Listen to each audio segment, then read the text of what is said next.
that we get to be creating, living into now in the way where I'm saying. Every single day I show up and I'm playing. Thank you, Seibo, for pulling me in. Flow Mar, Oliver, let's begin. Where's this flow gonna take us today? I'm so curious to see the words that you say. Yo, it's the words that I say. Today is Friday. No, it's actually God's day. It's Sunday. I believe in God now. I didn't always believe, but believe in that man with the white beard. No, I used to think it was kind of weird, but now I just see a whole universe of possibilities. No difficulties, just ease, just with the flow. This is why I gotta go every single day. Gotta see my 3 bros in this room. Yes, we're gonna do it at 5 p.m. today as well. This is why I'm not living in hell. It's earth and heavenly earth. This is where I get my first birth, coming out the seed like a plant coming out the seed. Coming out the seed. Ooh, as I heard, Shao Khan said smoke. As we are participating, getting high of this organic flow, man. Thank you, Tyson, for that unknowingness, because it revealed other galaxies that are possible out there other than Gavin's flow sessions, because I thought that only certain people are chosen, but we can choose ourselves to bring the space that we're all here right now. This is the Fantastic Four. This is the, we're just gonna love more with that emoji. Thanks, Seibo. Oh, with the O's, oh, with the O's, oh, go in theme circles, full of themes, with the words, trying to organize in the way, but this is a great focal point. The focal point is the voice, the vital component to which we create the what we say, create possibilities. That's what Tyson has mentioned, going to clubhouses and making me want to get an iPhone just for having that particular application, because fucking Android doesn't have it. They have some kind of stupid ass bootleg shit that doesn't even work well.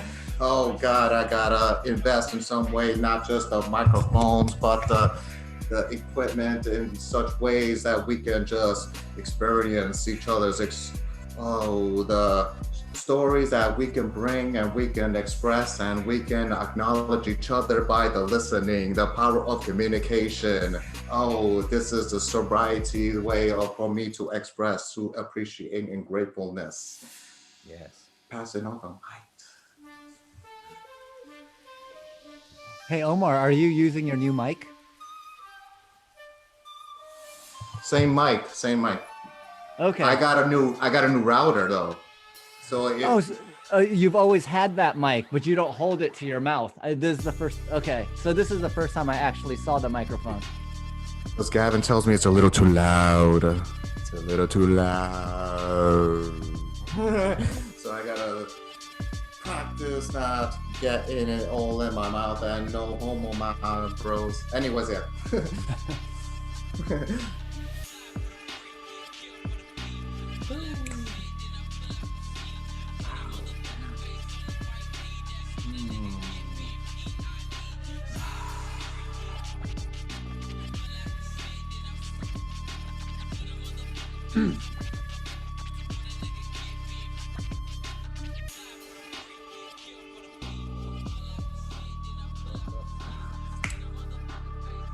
I hit the wrong button, but can you hear me well?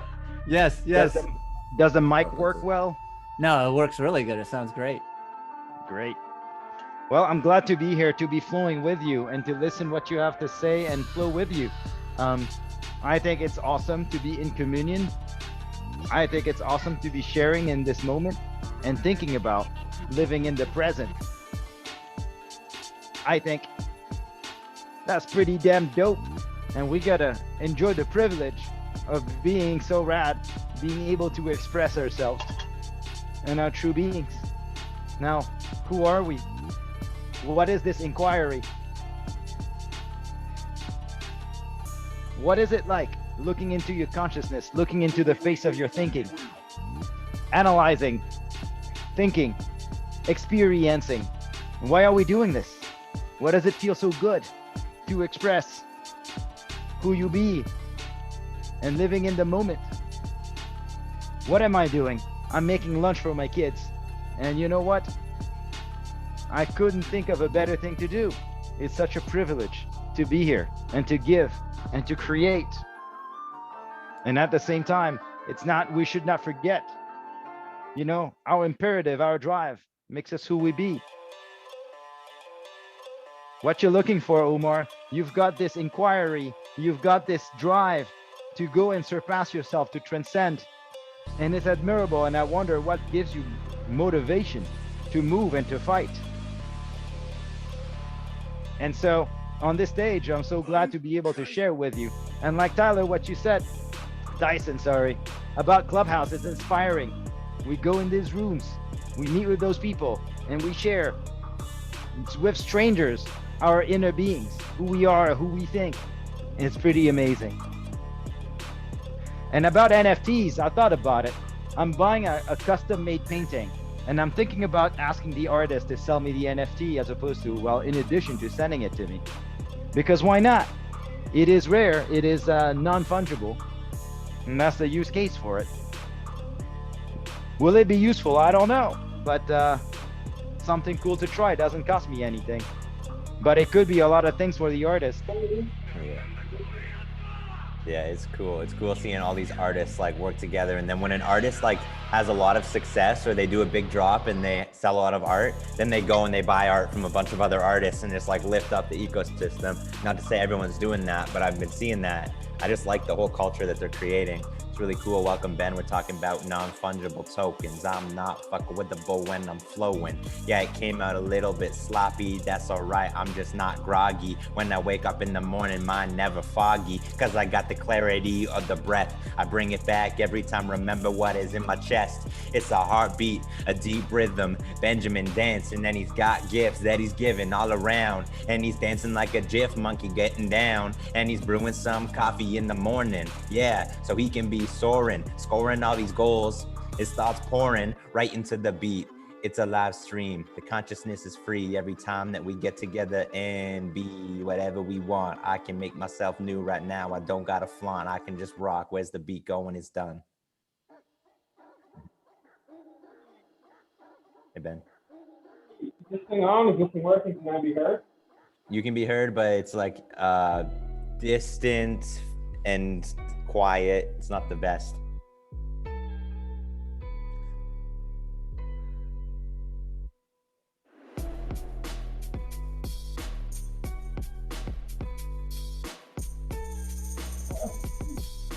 Did he freeze? Oh, Yeah, he's like away in a cabin, I think. well, I think everyone froze. Oh my god. I thought he was just fucking with us. Yeah.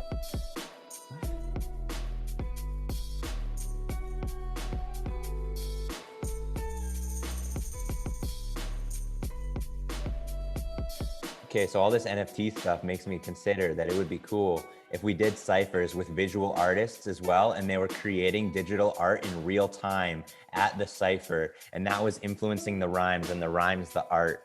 Like, I want to do more stuff like that, like cross collaboration with different kinds of artists. Yeah, NFT is such like a weird concept because, I mean, when I was younger, we collected cardboard baseball cards, and like we thought they were worth so much. And then when someone told me about the digital versions, I was like, why would that be worth anything? And he's like, well, why is your cardboard worth anything? And I was like, oh shit, you're right. It's all some story that we just tell ourselves, and if we all agree to it, then it's true. And that's the crazy part about life, and kind of why I think virtual reality does exist. If we all kind of believe in the same thing, it is that thing, no matter how logical or illogical it may be. So NFTs, I wish I invested in some, but I invested in BTC back in the day. There was still Silk Road.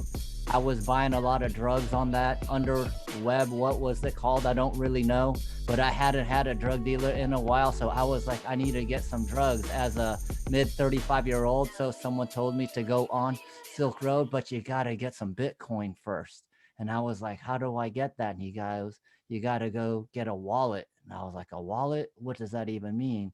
And then they pointed me in the direction of Coinbase. So I got that. This was in 2011. And the great thing about this is I bought $100 worth of Bitcoin, and I only bought one Molly with it for $20. So I had $80 left over, and I didn't look at that Bitcoin wallet for 8 years. And 8 years later, I had a couple $1,000 in there. So it was pretty cool, or maybe even more. I can't remember because I didn't take any out. I just left it in there. But it really made me think about money and currency and the intersubjective reality that we all live in. And what does it really mean when we believe in something? Is it real? Is it just tangible? Or is it just a figment of our imagination? Sometimes I think about that too much and I can't sleep. And I look at my wife and I'm like, yo, is this true or is it untrue? And she's like, can you please go to bed? It's 2 a.m. in the morning. And I just keep thinking to myself about what is reality or objective reality. Is it something that is just something I believe in, or is it something that everyone believes in? And I don't really know, but I don't know why I think about it so much. About the world we live in, what are our dreams? And if we achieve them, what's next? Because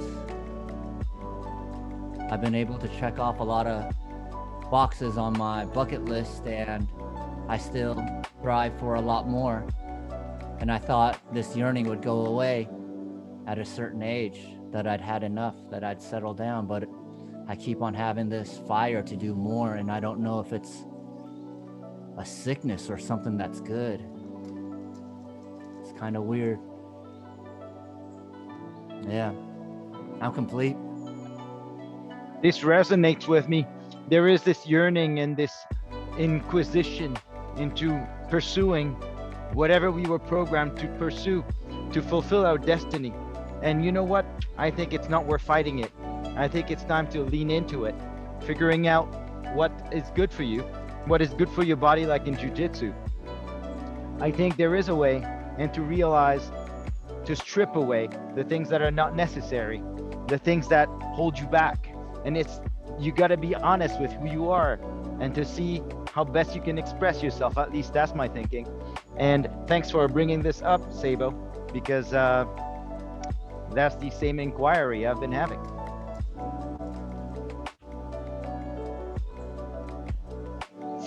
As we talk about Bitcoin, and I'm fiddling with this thing that you designed, I admire all your work into getting this to work.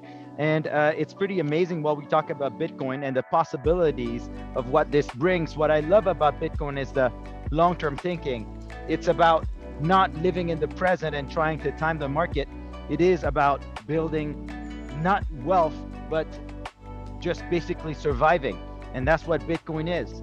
It is a deflationary asset, which means there's only going to be 21 million. And the value of Bitcoin is what people think it's worth, just the same as gold and just the same thing as NFTs. It's the same crap. And it is with money. Money has no value. It has the value that you assign to it. It could mean something to keep the oxygen and to keep living, or it could be the purpose of your life. Well, that would be kind of sad, but that's a reality for a lot of people. And so with Bitcoin, I like the idea where it frees you and it lets you think about what you actually want to do. And that's what's beautiful about it. It can't be heard if you're talking into here. All right. Sorry? Can't really hear you. Maybe if you stop your video, maybe if you stop your video and just have audio, we could hear you.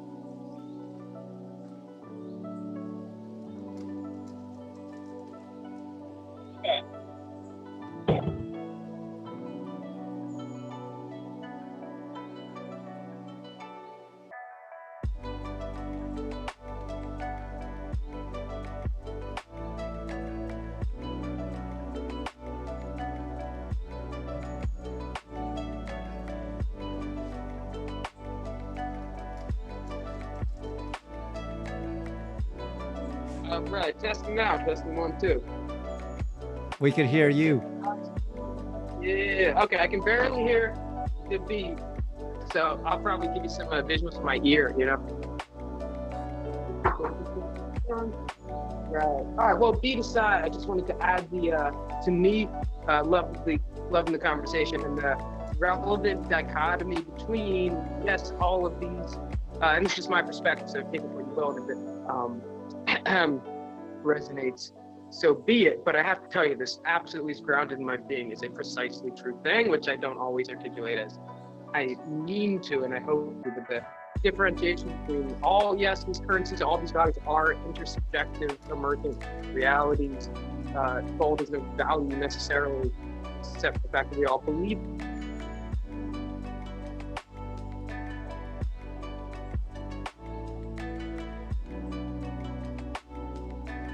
We lost you, It's not buddy. that anybody decided gold is worthless. It was that the price emerged as people traded, and that stayed steady for 5,000 years. It's so cool for value now. Think about the fiat currency that scares the hell out of me is that it is free.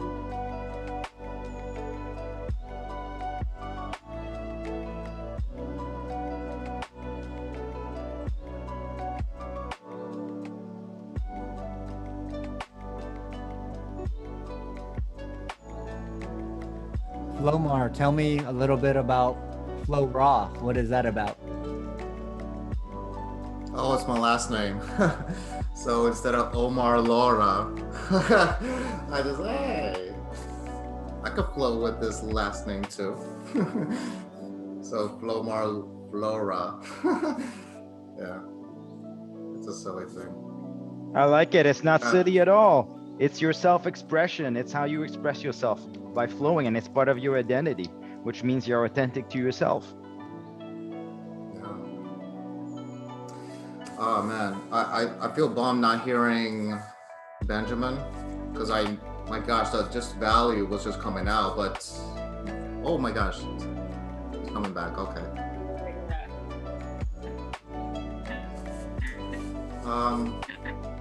I guess what I've been loving about life lately, that especially coming from Flow Fam,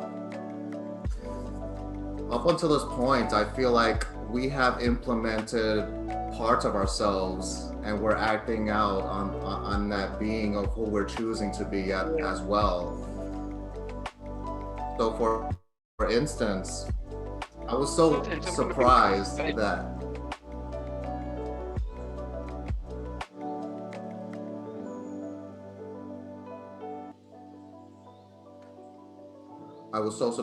that Edwin mentioned he started taking dance classes because I influenced him, let alone anyone else who I may have done that. But what I'm implementing, for instance, from Gavin, he talks about not only Stephen Kotler about the flow state and the Holly, but Roger Love. Something about Roger Love that has me wanting to work on my speaking, especially the power of communication, not listening and and having that inspire others. So in other words, I feel fulfilled in ways that we take parts of each other and we implement it in our areas of our lives, and we're just blending in whether we know it or not. Hopefully that makes sense. Yeah, so yeah, we're merging our consciousness in ways where whichever parts that you like of you, I could take. I also signed up for a year of dance classes. I've only taken like 2 classes, but I committed to the full year, so I'm gonna start taking more. But it is cool, watching everyone being influenced by each other, and really growing as people, and I think the most beautiful part about this, like I would have never gone to a freestyling cypher, like if it was in real life.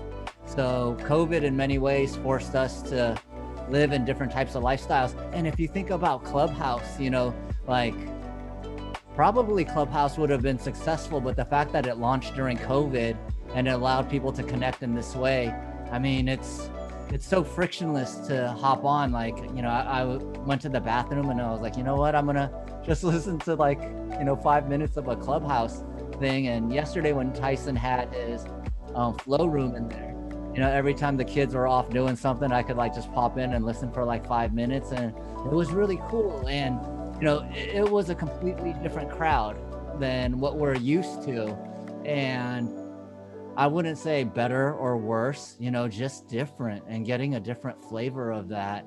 You could adopt the things that you like, and the things that didn't resonate with you, then you just let it go. But I definitely keep on thinking about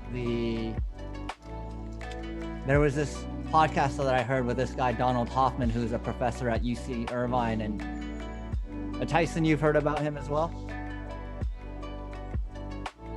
No, I'm a very active nodder when I'm listening to people, and often people think I'm like saying that, like, so that's interesting, because maybe I need to tone back my nods a little bit. I'm just tracking you. I'm like, okay, tell me more. Awesome. So this guy Donald Hoffman, he studies visual perception, and he talks about like the reality that we see is not only not objective reality, but it is the furthest thing from objective reality.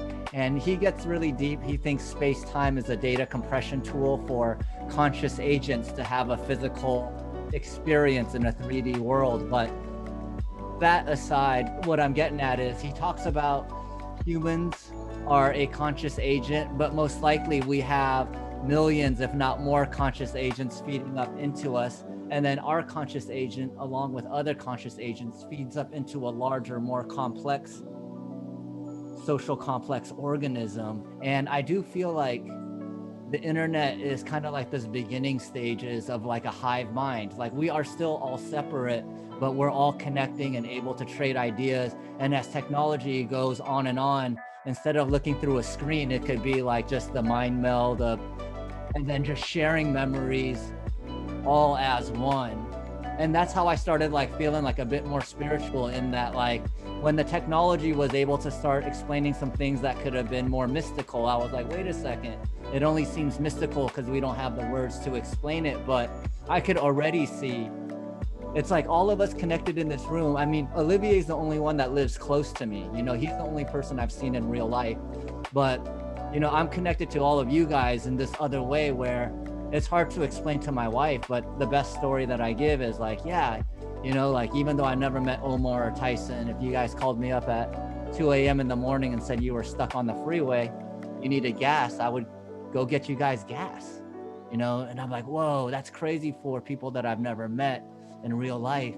So how is this happening through the internet, which is actually connecting us, I think, in deeper ways than we even realize? Because in real life, you look for people that have similarities to you so that you can build rapport and feel some sort of, togetherness or tribalism. But with this, you could just show up with anyone. And then with Clubhouse, with the visuals removed, it's like a even next layer of just connecting on the essence of someone's personality versus the visual perception that you get of people when you see them, and whatever decisions you make based on what you see in front of you. Yeah, absolutely. I mean, I'm seeing like Clubhouse, a way to see it or a way to use it or to shape it as like a synchronicity machine. Like it's a place to go to experience high velocity of synchronicity and serendipitous connections and cross-pollination and rapid networking. And not just Clubhouse, like we've seen other tools take this form. But we're increasingly building tools that become better generators of synchronicity, relieving the friction, relieving the tension, and allowing for connection and spontaneity and surprise and the mystery of like opening up a room and seeing who's going to join and being curious about each and every person, no matter how different they are from me. Being curious about the trolls. I've had trolls run into my room and start just like going like fuck, or like screaming like ah! And it's like, okay, great. Like this is a part of the mystery that we're opening ourselves up to here on Clubhouse. How am I going to moderate this room? I'm going to have to ban this person or kick them down to the audience, or am I going to have a conversation with them and talk to them? What might I learn? Anyway, it's like And then being able to ping people into one room that I know from different parts of my life. And increasingly with these tools and participating in different communities and projects on different platforms, what I'm realizing is people that I thought were in my life in different communities for entirely unrelated reasons have all of these connections amongst each other that I would not have expected. So the synchronicity is just like increasing every day. And it's surprising me every day that like this person knows this person, or they've done this with this person, or they're in a clubhouse room together. Like they're not related at all, but I met them both, one in Costa Rica and one I grew up with in Canada or whatever. And that is just rising. There's more and more of that in my life every day. And so the illusion of the separation of the different parts of me and the different parts of my life and the different communities and people is just dissolving. And I'm realizing that we are really all in this thing together. And through the right tools and platforms, or not even the right ones, but ones that are made to serve us and get us to organize more coherently together, they're making that more obvious to more people that we are in this thing together. And anytime that I drop in on a conversation on Clubhouse and I hear other people coming to that familiar, that same conclusion, or just working through that same process of remembering, it's so cool to see everyone arriving at this idea that we're all in this together from all these different angles, working on all these different projects. And it's so much fun to be a part of. And we're doing it right now. Oh, that's so fascinating. And I couldn't help to think about how Clubhouse is now to how it probably was, I think so, back then when it was the dark ages. I think there were ways to have group chats on the phone. And I just couldn't help to think about that Clubhouse had to go a little backwards because of COVID, but still it found a way to connect with people how we're able to now, and especially Zoom. God, I love Zoom. Thank you, Zoom. Zoom is like the biggest blessing that have other sources for us to connect in other spaces. And where else am I going with this? And I love everything with what you expressed, Tyson, that the synchronicities and how we're able to get familiar where we're getting ourselves into with other people, getting relatable, and yeah, and for our own selves to evolve, it's attracting the people that are willing to evolve themselves, and even the people who we plant seeds, whether it will look sequential or insequential, but you still planted seeds anyway, because we're all in different levels of consciousness. So we can only contribute so much. That it's like you said, Seibo, one time when I was struggling about my best friend. You know, you can only lead the horse. You can lead the horse to the water, but we can't make people drink it. So we can show them our H2O. We could show our water. We could show our ways, and it's just a matter of them choosing of where they're going to be, where they're willing to be afterwards, and then it's all choices from there, because we're here to like reveal doors for people in ways that it's going to be lessons for them, and repeatedly so if necessary, when people are still making the same, are experiencing the same outcomes, which is not serving them, if they're aware of that too, you know. And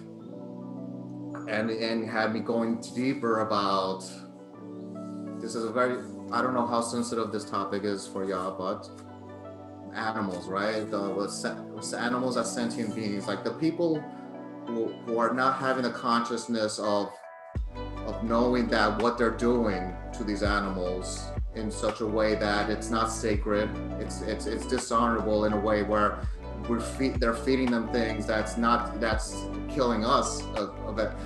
They're killing them to slowly kill us, whatever they're feeding them with and how they're treating them. All that energy, how it's transferred to how we're consuming. But going back to the consciousness part, I don't know. What if that these people may have to repeat a lifetime as the animal that they were hurting, you know, that they would, sometimes they have to go back. They have to be sent back in a way where this is why you're not evolving. You know, something out there itself is showing itself. This is what happened, and this is where you can start evolving from now. But yeah, I mean, these are just theories, but the feeling itself, you know, kind of resonates. Anyways, yeah, I mean, it's just a matter of us, how we're being with ourselves to how we can attract the people that we naturally are, like this space, right? So yeah. Now I'm complete. I'm really liking how you both put it. I think Clubhouse is amazing because it is a machine of synchronicity. I think what we're missing is, the funny thing is that being in person, there's so much fluff, there's so much of grandeur. People have been talking on Clubhouse how when they go dating, they go now and it's more authentic because they get to know people at their house and get to know who they are with less pretense. And it's funny because that's what the COVID bring us. And if we think about it with Clubhouse, it doesn't matter what kind of clothes you wear. What matters is what your voice is saying, and what the substance is, what you're about. If you're going to shill some shitcoin, you know, you feel the inauthenticity, and then you just tune out of the room, right? And that's beautiful. But the people that you meet, people who you choose to hang out with, people you resonate with, this interconnectedness, it's pretty freaking amazing. And you know what? It is our true self, our truest expression, because we spend time on this. When someone's talking from the heart, you can really feel it. And so it's the beauty. And you know what? We always had it. We just didn't have the medium. That reminds me, I grew up in Africa, and my connection to the internet and to the outside world was from IRC, a text chat-based protocol, and you need to be pretty nerdy to use it, but you'd get on it. I'd pretend to be a girl. My name was Kimmy. I was asking ASL, and I'm like a 23-year-old babe, and they send me pictures because I took those pictures and went to school and sold them. Well, I got the good stuff on the internet. People sending me some good pictures, but that's how I met with people. It was beautiful. Met with people from all over the world, from America, from Europe, from France, and we all chatted, and it was amazing. But somehow we lost that innocence, because when it was time to make money, people optimize and make experiences that get you addicted. This is not addicting. It's the opposite. It makes me grow. It makes me flow. I connect with people. I get to express myself, and it's beautiful. And this is what Clubhouse gives us. But also, we always had it. We just didn't know it. I'm complete.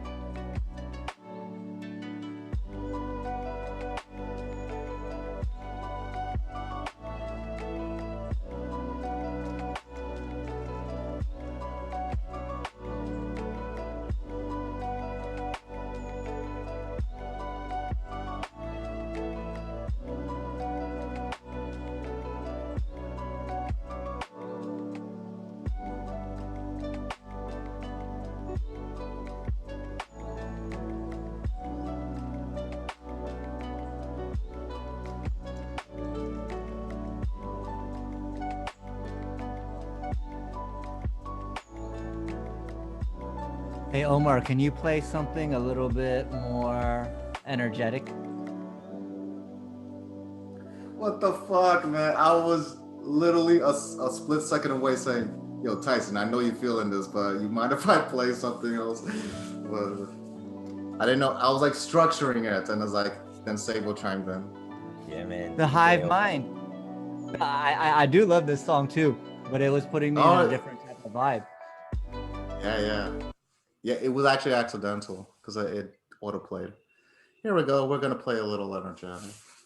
See these prehistoric beasts emerge from the bowels of the We're gonna earth go a every little 2 hard, million a years. little more concrete.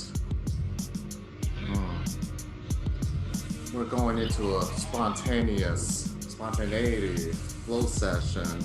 Oh, every day is a session, just as much as we breathe.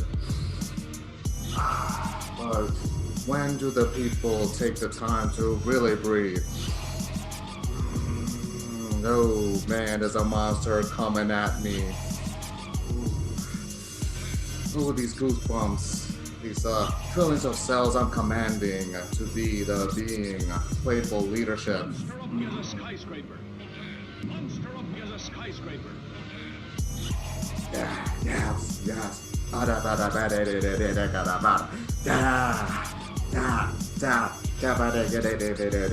Tickle that shit out. Life is a spring, as Tyson expressed it. Tickle all that gunk out, motherfuckers.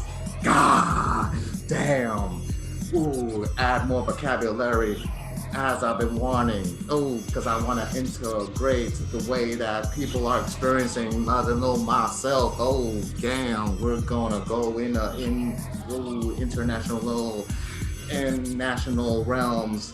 We're gonna connect worldly with this Zoom call as I close my eyes, because I just wanna visualize the way the past the third eye to see past uncertainty. But it wouldn't be no fun, because we gotta make things interesting. We gotta play this game of life. We're not trying to win. We're trying to flow with it.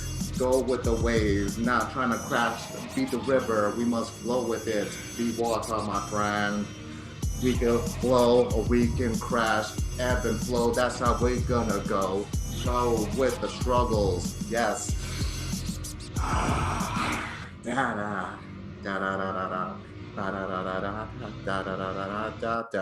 Who's gonna take this Godzilla track? As it's called, man. Godzilla, hell yeah. And Olivier, I hope you didn't think no one's speaking. Man, what you said didn't resonate. It resonated a lot. I was actually just preparing a nice little bowl for myself. But yeah,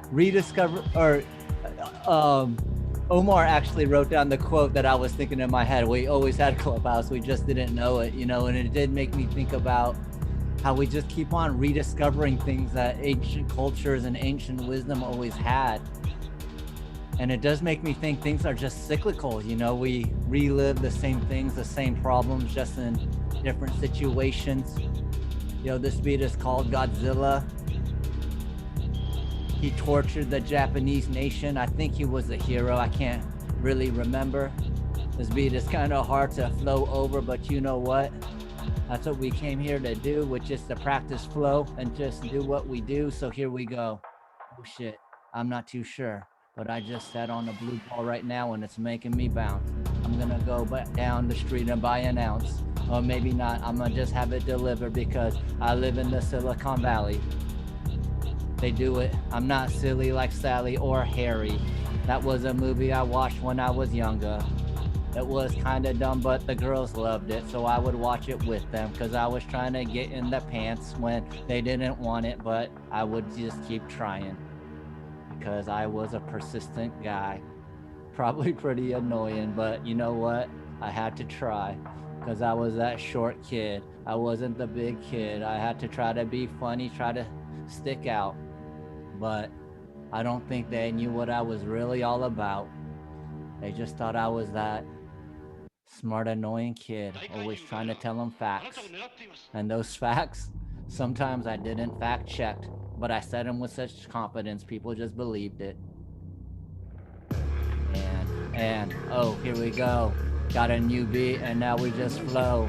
Oh, Omar, you're gonna go far. Look at yourself, see them stars. Yes, this is why I just gotta recraft. I just gotta get in the draft behind Olivier. We was riding our bikes in Half Moon Bay today on God's day. God's day. My way, we see it every single day. This is what I gotta say, not here to pray. I'm just here to play. Life should be fun. Why? Because it should. And I think it could. And I hope you would. Grab the mic from me. Yeah, these beats are kind of crazy. Godzilla, I'm never feeling lazy. Big gorilla, yes I go wavy. On top of the beat every time that I'm surfing real neat. This is how I really like to freak off the top of the dome. And now I'm feeling pretty quiet when I go inside myself, just vibing, internalizing everything that's surprising me on the outside so I can make sense. Learn to articulate it and comprehend. Spit it out now in the poetic way. It's just how I show up every day for the infinite game. Cause when I thrive, you thrive. And when you thrive, I get to thrive right back in real time. So I celebrate you. This is how we gotta do. Tires screeching right now, but I'm buffoon on top of the beat. You know I'm not stopping right now, never repeat the same thing of the past. Nothing ever happens twice. Every time I'm gassed on the beat, yeah, I roll the dice and see what it is that I get. I'm taking the cards and I'm got a jet off into a new place where I got something worth rhyming about and saying. Anyway, I'm spitting facts. Call me Seibo Shen right now with the raps. Y'all my classmates, they think it's whack that I'm so analytical. Got a lot of shit to tell them all about. I'm like, hey, you can't keep up with my mind? Well, that's alright, I'ma just have to fly. Make some new friends in the way that I rhyme. And every single day is a new opportunity to touch the vine. Find a flow state. This is that mode where I really like to articulate. And that God where we co-create with all of our friends. This is that wave. I don't even know what I'm saying. I want to relax, please. That beat was difficult. Yes. As I'm starting to notice, as I've been sharing my music, I notice that people are flowing the way they're being influenced depending on the way the beats go down. What like an earthquake going. Wow. Kaplow. There's certain words that needs to be expressed in the effects like called now. Damn. I'm noticing there's other playlists that we have yet discovered. I wanna go dive deep in the synth wave and whatever cyberpunk of whatever beats that we can discover areas that we have yet to discover, the way that we can flow in the way, the increase the vocabulary that I can help to express, because I don't want to stay in one place for so long, because the energy's gotta go somewhere, y'all. Right? It's gotta be transferred. It can never die. It's gotta go somewhere. Yeah. This is called 5 Element Ninjas, but we are 4. But we got the air as the other elements. Oh, we got the fire, the earth, the wood, the metal.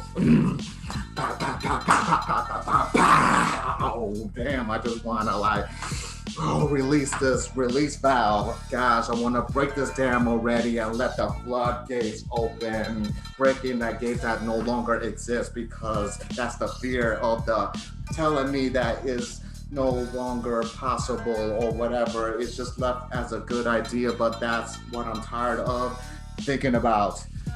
Put it into action. How we're gonna integrate and pass these ideas in the way that we can manifest and say that we are who we are as a possibility.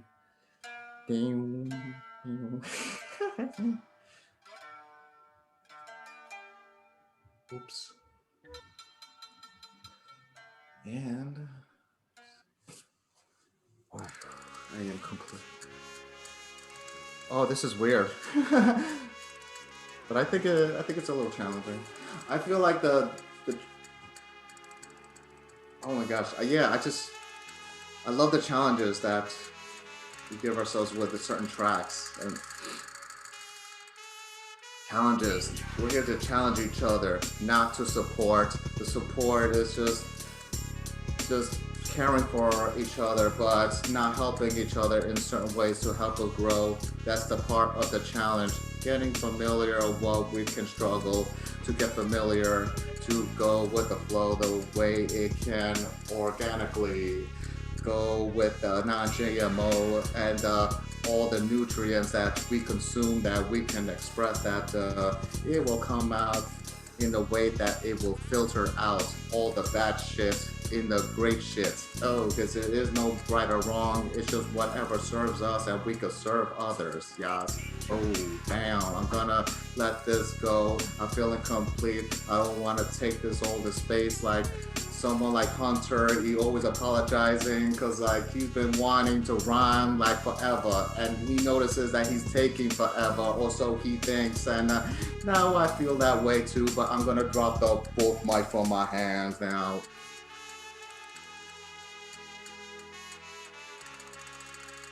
Yeah.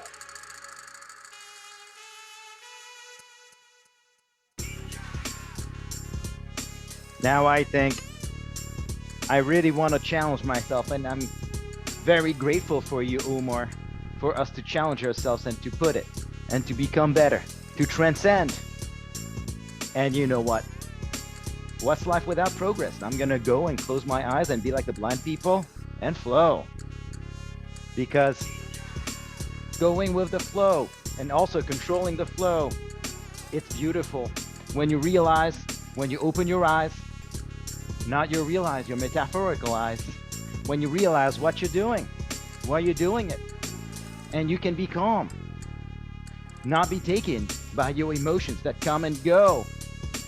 You're going with the flow. It's recognizing what's truly the direction you're heading to. You know, thinking and realizing, shedding the things that are not good with you, making decisions every day, eating more fruit instead of dense nutrients that are no good for you. To think about, you know, what you're eating. The cow you're eating, has it been fed and treated with respect? Is that how you want to live your existence? The decisions in the small, but also in the big. Not only is it that you need to think about what you're gonna do, what you're gonna cook, you also got to think about what you want to go, what you want to do with your life. I got kids, and then I got thinking, it's going beyond me. She wants more food, and I guess I'm gonna have to oblige. But this is the thing in life, is that we make decisions, always making decisions. Under the pressure, people go with the flow, and they kind of forget, you know, their bearings and what they want to do in life.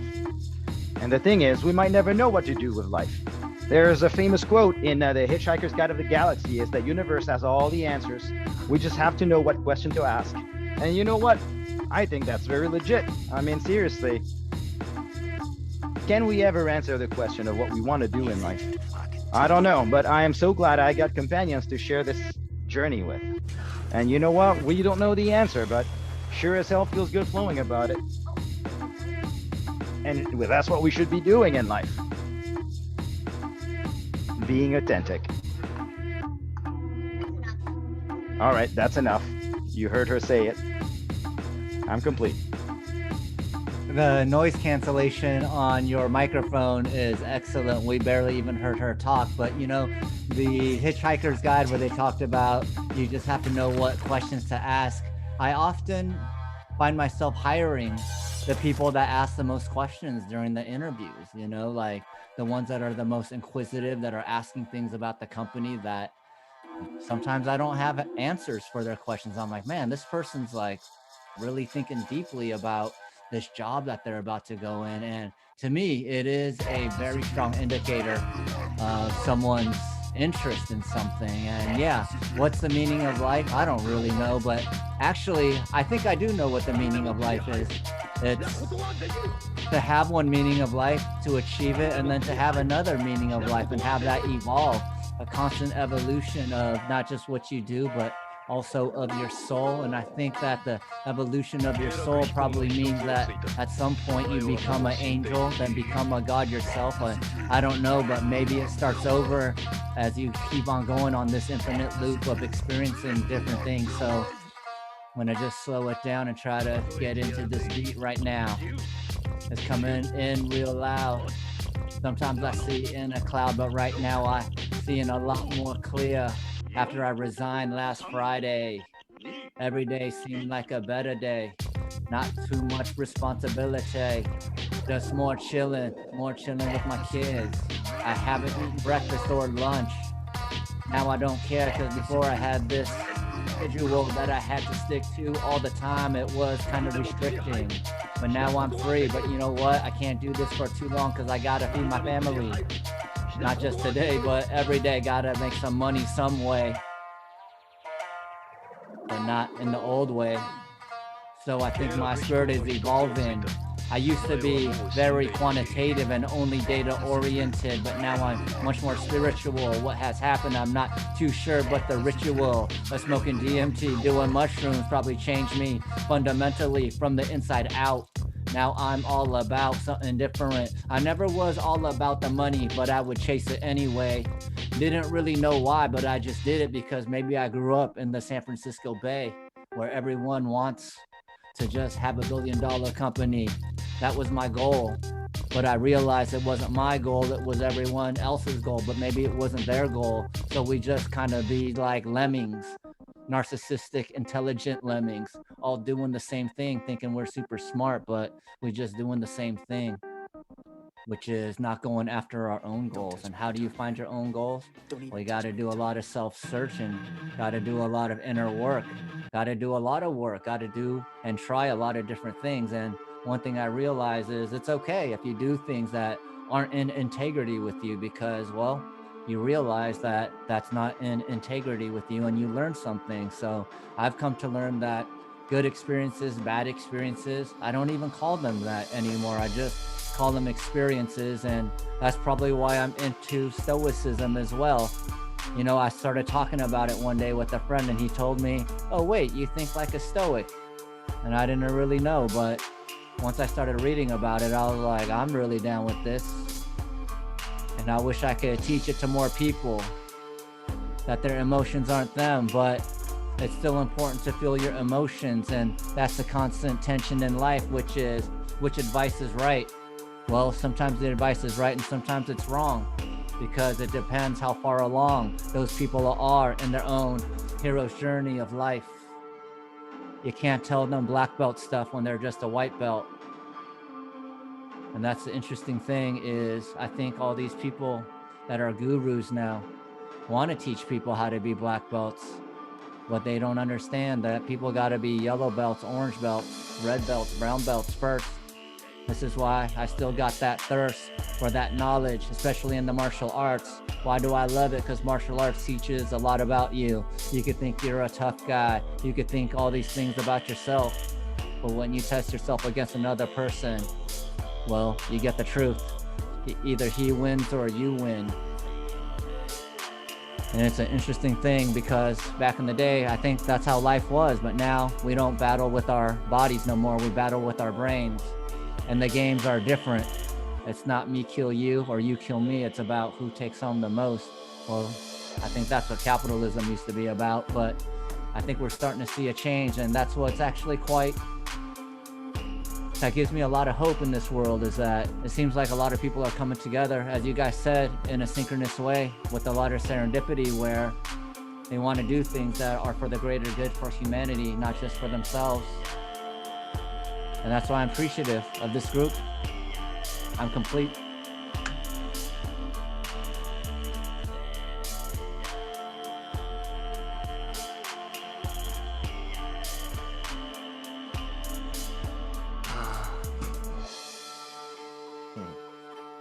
Omar and I playing a little bit of touch and go on the mic. I often feel like internally I'm like, okay, it's my turn, but I have no content. I don't have anything that's burning or yearning to be said. But it's an interesting practice to endeavor to see if something's going to come up anyway.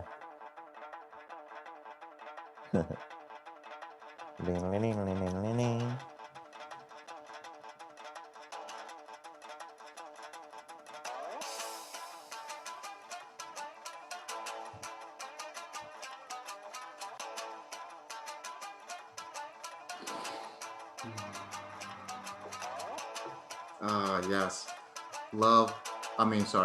Money. Money cannot buy happiness. That's so cliche, but going after what you inspire me, Seibo, just what you have gone through. And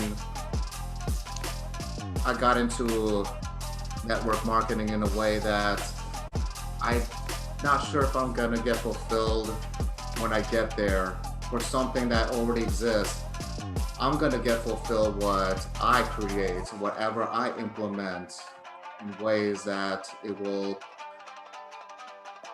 reveal my uniqueness tenfold. We're all unique and we're all going through different things, and to share with each other's experiences is like, as I always like to say, we're picking each other's flowers and making our own bouquet as we, how we can express that what we blended and coming from within, it's all unique within itself.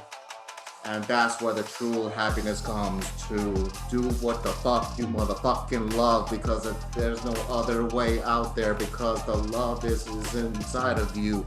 Goddamn, fulfill your cup first to overflow then. Oh my God, this is amazing, because it just makes me want to cry when I was first hearing this, because it's just seeing how I'm doing the work, how I'm trying to create the stronger relationships and better connections and new people in my life, and the way that I am implementing for myself, as I can't help to say that word because it's the way to apply it. Oh gosh, how is the word, is the questions that I love to rap about, is like, how can we be more, how can we awaken mankind to our own way, how can we contribute in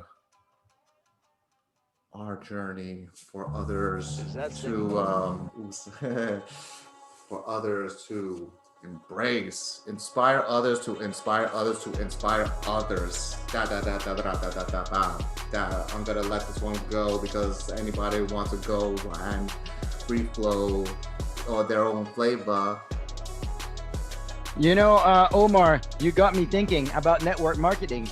You know, it is interesting, because if you think about it, it works by exponential growth. And the thing about exponential growth is that you quickly run out of people. So in a way, I understand the potential. It's fast growing, but at the end, you will saturate pretty quickly. So as a marketing tool, unless the product is lightning, it's gonna be hard to spread. Unless there really is value, then why go network marketing? Because you don't need the explosive growth. You think about it, the product will sell itself. Why do you need to sell it? When you get people to sell the product instead of buying the product themselves, at the end, who's using it, right? I mean, I don't mean to say that it's an invalid marketing material. What I'm trying to say is you quickly run out of clients and all you get is people to sell it, right? And that's a problem, because that's the problem of exponential growth. But I understand what you're saying. Instead of selling, and something that really resonated is creating. And I feel so good creating when I think about it.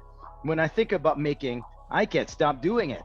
I mean, it gives my life reason. It gives my life passion. Like I created some kids. It's a constant work, but there are other things. You know, making and breaking. It's really a lot of fun.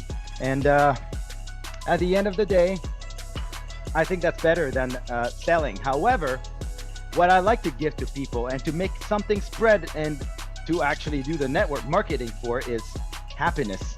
And I think it's the realization that you can be happy wherever you are. It is true. There is an adage that says money can make you happy. I mean, I think it does to a certain level, but then at some point, what you're gonna do when you have enough money to keep yourself fed and to not worry, you know, about the future, then what else? And I guess that's the question. And what money? I'm digging this. Yeah, and I love network marketing, by the way, because I feel it has brought me back to finding myself more, and that is to connect with others, and especially direct sales. And with direct sales, it's something that you're sharing with someone, but on top of that, you're building your communication with people. And even more so, what I'm a late bloomer at is reading this book, How to Win Friends and Influence People, and knowing that that's not really about me trying to rank up, but it's really about them, or what it is that what's going on with them, what is interesting about what's going on in their lives. and what I can acknowledge that for. And then it took me back to Landmark, a self-development program where it's able to help me. God, I'm so jealous of you, Seibo. Anyway, but thanks for smoking for me. Thanks. Yeah, communication, and had me bring people back who I connected with after 19 years, even a date that I had right before my girlfriend now, and we have a great connection. So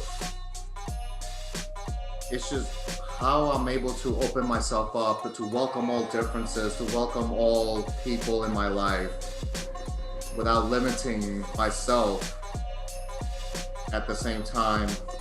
It's all going back to voice and Flow Fam, Flow Masters at the time. Yeah, it's all connecting all with voice. So this the whole year last year was just finding my voice. Lastly, after finding dancing, after finding solitude. Solitude was a great thing for me to have honed in on, because it was a huge difference between being lonely while I was single, while I was holding myself back with experiences that I wish I could experience with others. And those over 3 years, and to go even further back, I was in an 11-year toxic relationship with drug abuse, and how I reflected perfectly with that person, and how it needed me to break off the patterns, the visual cycles. And then being single for over 3 years and thinking that I did the work. Between that, I had Landmark in my life and had resentments, and I just wanted a simple life at the same time, because I was living on this inauthenticities where I just wanted my life selfishly, and it didn't work out. And so it all brought me back to this very moment where I appreciate now that I'm able to communicate with you two, with all you people, and it's helping me improve my voice, speaking, and listening. Listening is very important. My gosh, something I definitely a big takeaway from Landmark, that I never saw that I never saw the projection in my listening, the filter that I would already have selected as soon as that person said anything to me, right? So that particular response where I now can notice it and give up, and then coming from nothing to acknowledge the person, doesn't matter if I agree with it or not, but leaving each other powerful, and it's a way to reciprocate, the best way to flow. And we're flowing, eating that cookie and drinking that can, and I want to have something in me, but it's okay because I'm expressing, for me, to wanting to consume shit. I'm consuming this space. You want to say something, Seibo, Shen? Or while you're eating. Hey, do you mind if I play some free flow flavor? Yeah. You love the flavor. Want me to play it or you play it? I got it. Play it. Got it. I got the thing that you shared with me pulled up already. And yeah, I personally don't know too much about network marketing, but I do know a lot about sales. And it is, in my opinion, absolutely the most important skill to learn in life, and whoa, this is a little loud. Hold up.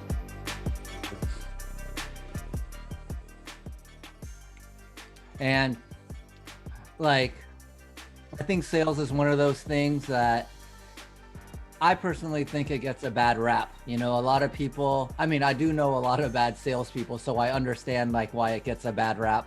But I also really believe that, especially if you're creating something and you're selling what you create and you're proud of what you create, it really is who's Lee Pinsky?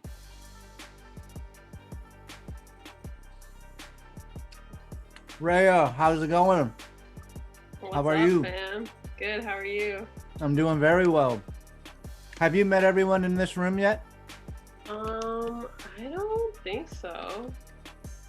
Okay, It's so pleasure to this meet you, is Lee. Oh, yeah, you know what? I'll fix it. I'll rename myself. It's fine. so her name is Raya. This is actually Tyson's girlfriend. So Right, Tyson actually was just right. in here a few minutes ago. So nice. Yeah. And this is Olivier. What's up, y'all? How's your Sunday going? My Very good. Sunday's going great.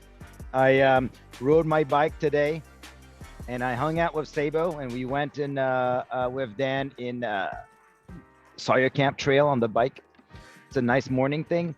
I'm starting a group with people to keep me accountable. It's amazing. I guess we're all keeping ourselves accountable, and it's pretty great. Plus, I get to flow Yes. with those amazing peeps. And Tyson was a very cool person. He was very technical and analytical, Yeah. going pretty fast like a machine gun. Yeah, he's got some skills. So you get a flow. Yeah. Yeah, I could jump in. Definitely feeling a lot of energy moving through my body. Last night I was on Clubhouse and there was all these people freestyling so wild, and I felt insecure, and then I cried afterwards because it was feeling so alive.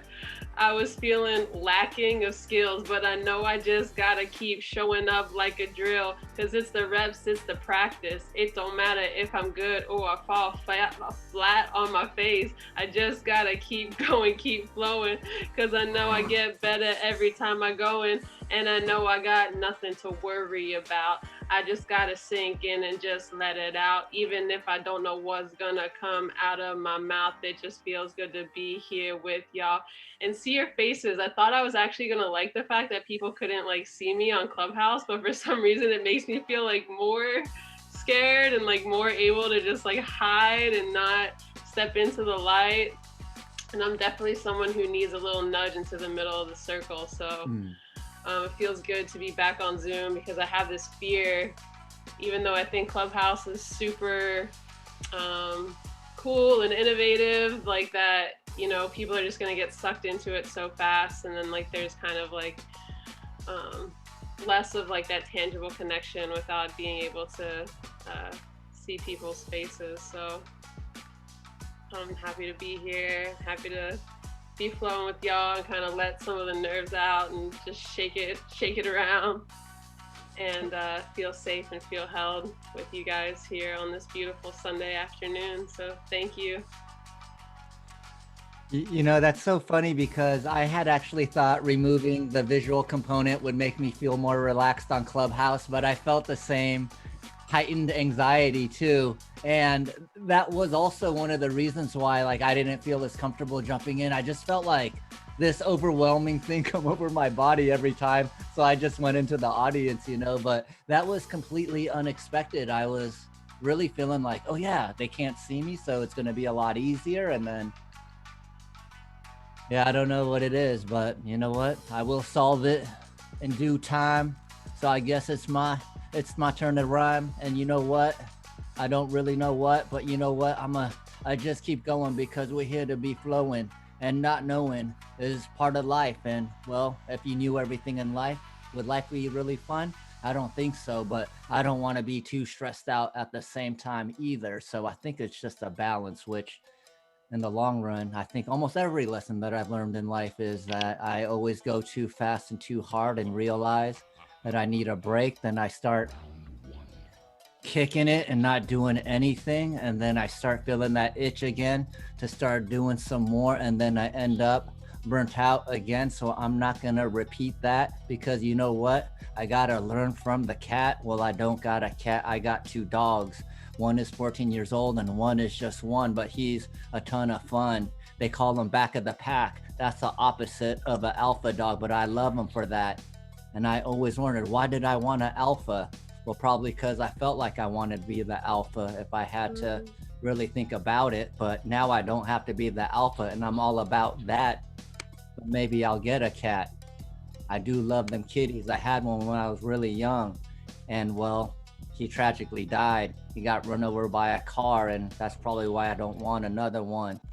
Whoa, I'm kind of rewinding and thinking about some things I haven't thought about in a long time, and it's kind of tripping me out. But you know what? This is what freestyling's all about. It's just letting it out, whatever's in your mind and your heart. You just gotta end, then you gotta start. Never struggle. Well, actually, you struggle a lot.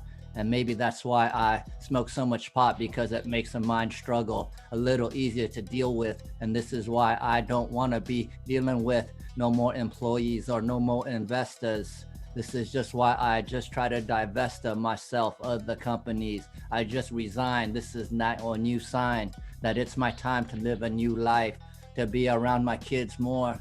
They're really funny. They're really funny. She's going on 12 or something. She got new lines every day. She's just making me laugh. She's like, Dad, look at this, look at that. You kind of silly. And I was like, really? I try to act angry, and they're like, we're not scared of you. And I was like, you're not scared of me? And I was kind of upset that my kids didn't respect me. But at the same time, I was like, well, I don't want my kids to think I'm this crazy totalitarian, authoritarian figure. But you know what? Go figure. I got daughters, so daughters usually have their dads wrapped around their finger. Olivier knows that because I see it with him too. He got to cook his daughters all this food, and if they don't like it, he just cooks it some more. But the best thing about that is he does it with a smile, and that's my 8 Mile. I'm out. You. The smile, ending it with a smile, because that alone takes effort. All that muscles it must have for you to take the effort and struggle with it, because I just struggle. I am going over the words that I want to think about, but that is a struggle on its own, as it's going to the next track of this free flow flavor.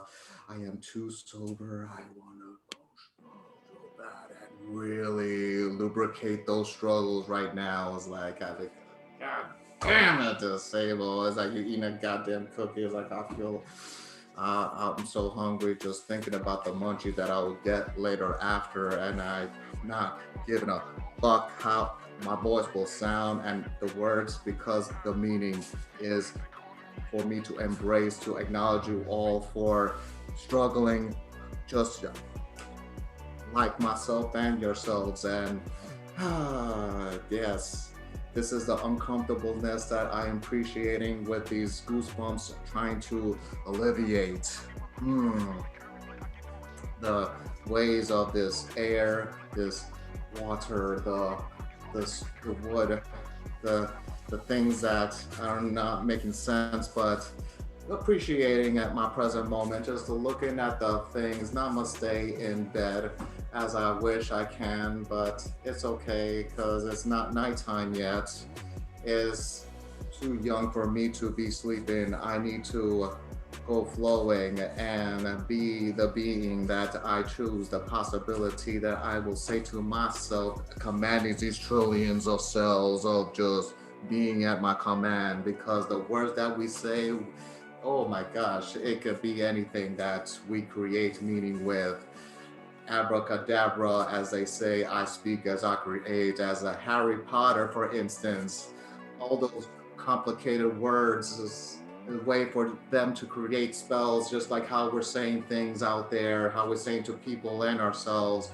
We gotta be careful and be wary of the words that we choose to say, because the meanings comes with it. It's not just the words, it's what the effort it takes, the vocals, the lungs, the air, and then the intentions, the emotions, oh gosh, the energy and motion that going and flowing, how words are manifesting before us. This is the reality that we're seeing right now because we're just choosing it that way. How can we recontextualize it? That's the power of asking ourselves, how can we, right? Because that's the way to dig into our own Google engines. one way, shape, or form, we're gonna dig into these layers of these answers that we've been searching for, and depending on the level of consciousness that we're currently in. Oh my gosh, I love that movement training, Olivier. Oh, he's breaking. It looks like b-boying stuff, which I'm doing as well. It's an HIIT with Darren Wong from the Kinjas, teaching us not only to how to b-boy, but do these crazy workouts with these movement trainings. Because I want to incorporate with our clump, goddamn, because I want to go a lot of footwork, because sometimes I'm just focusing on my upper body.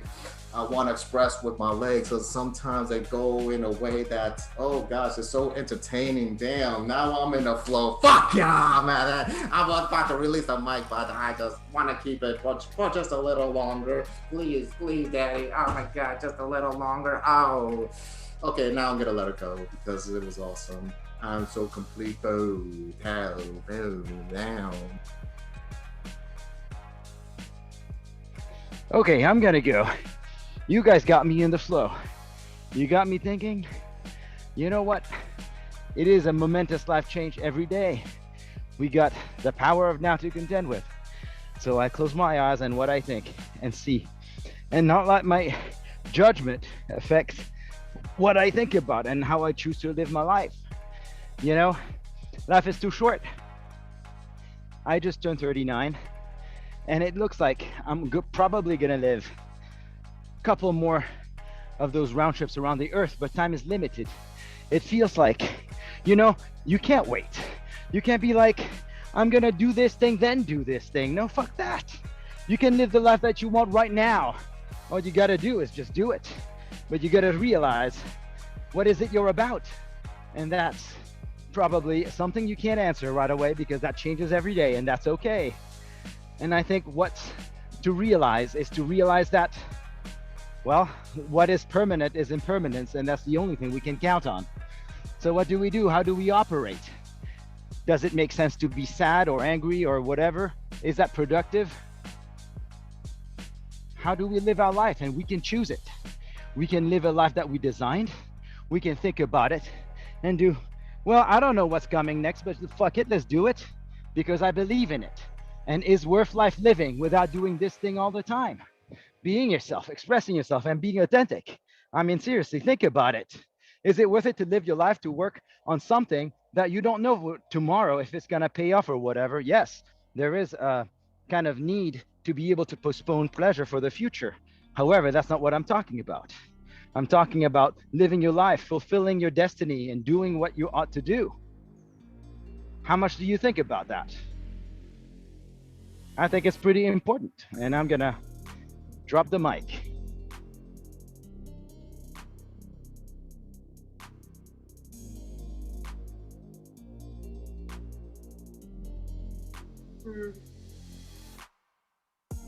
Fulfill my destiny. I think about it every day, thinking about the ways I could show up and play with grace, be easy on myself, and the ways that I'm trying to figure out this crazy life, because there's no manual given to you. You just gotta show up and live what's true, even if you're feeling sad or angry or blue. It's the spectrum that makes life so beautiful. Cause I can't be happy every day. All I could do is just feel it all the way. Transmute it with that energy flowing through my body. Shake it all around. Throw it up and bring it down to the ground. Move around in the sun. It's that jiu-jitsu training that's having us muscle up. Feeling healthy in our bodies and our souls. Cause we only got one life. We gotta take a toll. Collect that money, throw it higher, pass it around. That's how we conspire, cause we can all be abundant in the end if we supporting each other in the ways we transcend. There's enough to go around if we sink into the sound, if we chill with our homies and celebrate the browns and the blacks and the reds and the whites, cause we is all one. Yeah, we don't have to fight. I got love and compassion for you, long as you and showing up and just doing you and allowing me to do me too. Cause don't you know, live and let live, that's how we grow. But we gotta hold each other to a standard, cause you know we gotta show up and you know that we ain't flandered. We gotta treat the earth right and ourselves too. That love is gonna ripple out and create the collective tune, the collective bloom, the collective groove, the collective ooh, yeah, yeah. That's so yummy, like the cookie right out of the oven in my tummy. Thankful for the queens in the kitchen. You know they always serving up, they always dishing.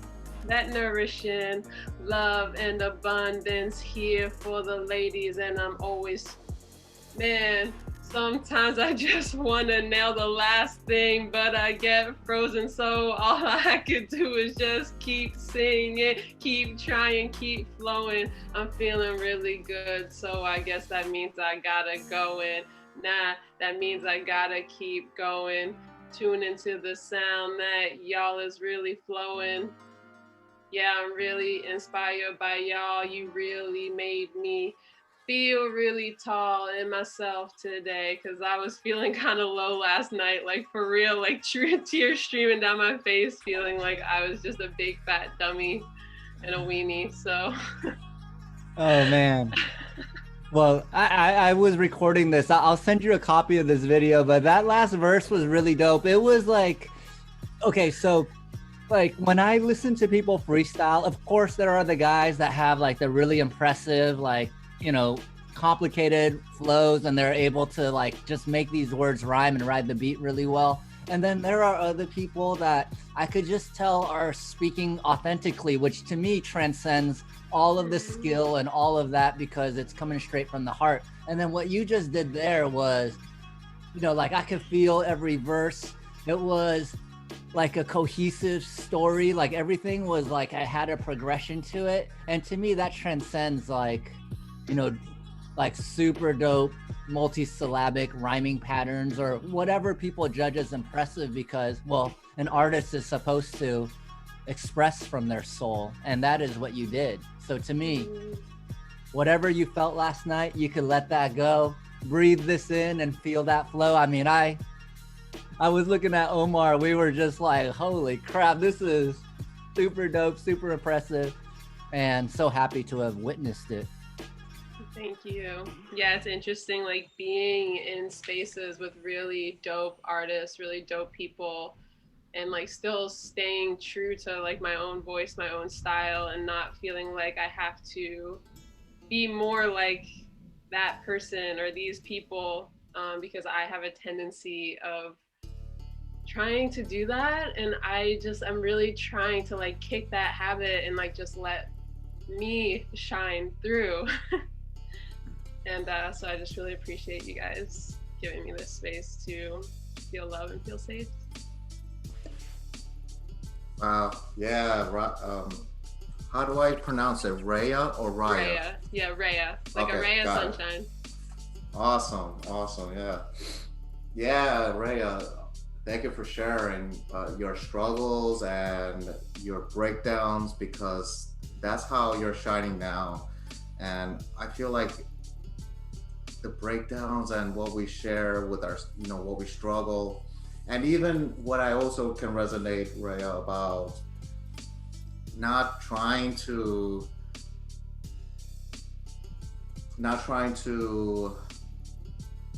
match people's levels or how we're seeing it as, how we're interpreting in that sense, right? So I can't help, yeah, I struggle with that too. It's like I'm getting these forced outcomes going, and where like I get stopped at times,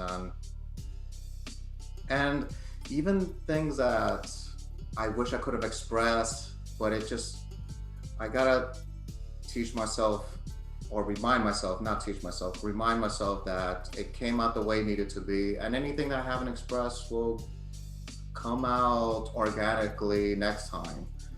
And that's another thing too, because they could have been, especially things when you know you could have like moved people a lot more than what you've already expressed. So it's moments where, okay, fine, we gotta accept it. We have no choice, and that's another great way to know that there's no such thing as perfection. There's no end goals. There's only the journey that will keep going. This energy that we are transferring it to, because we'll never die.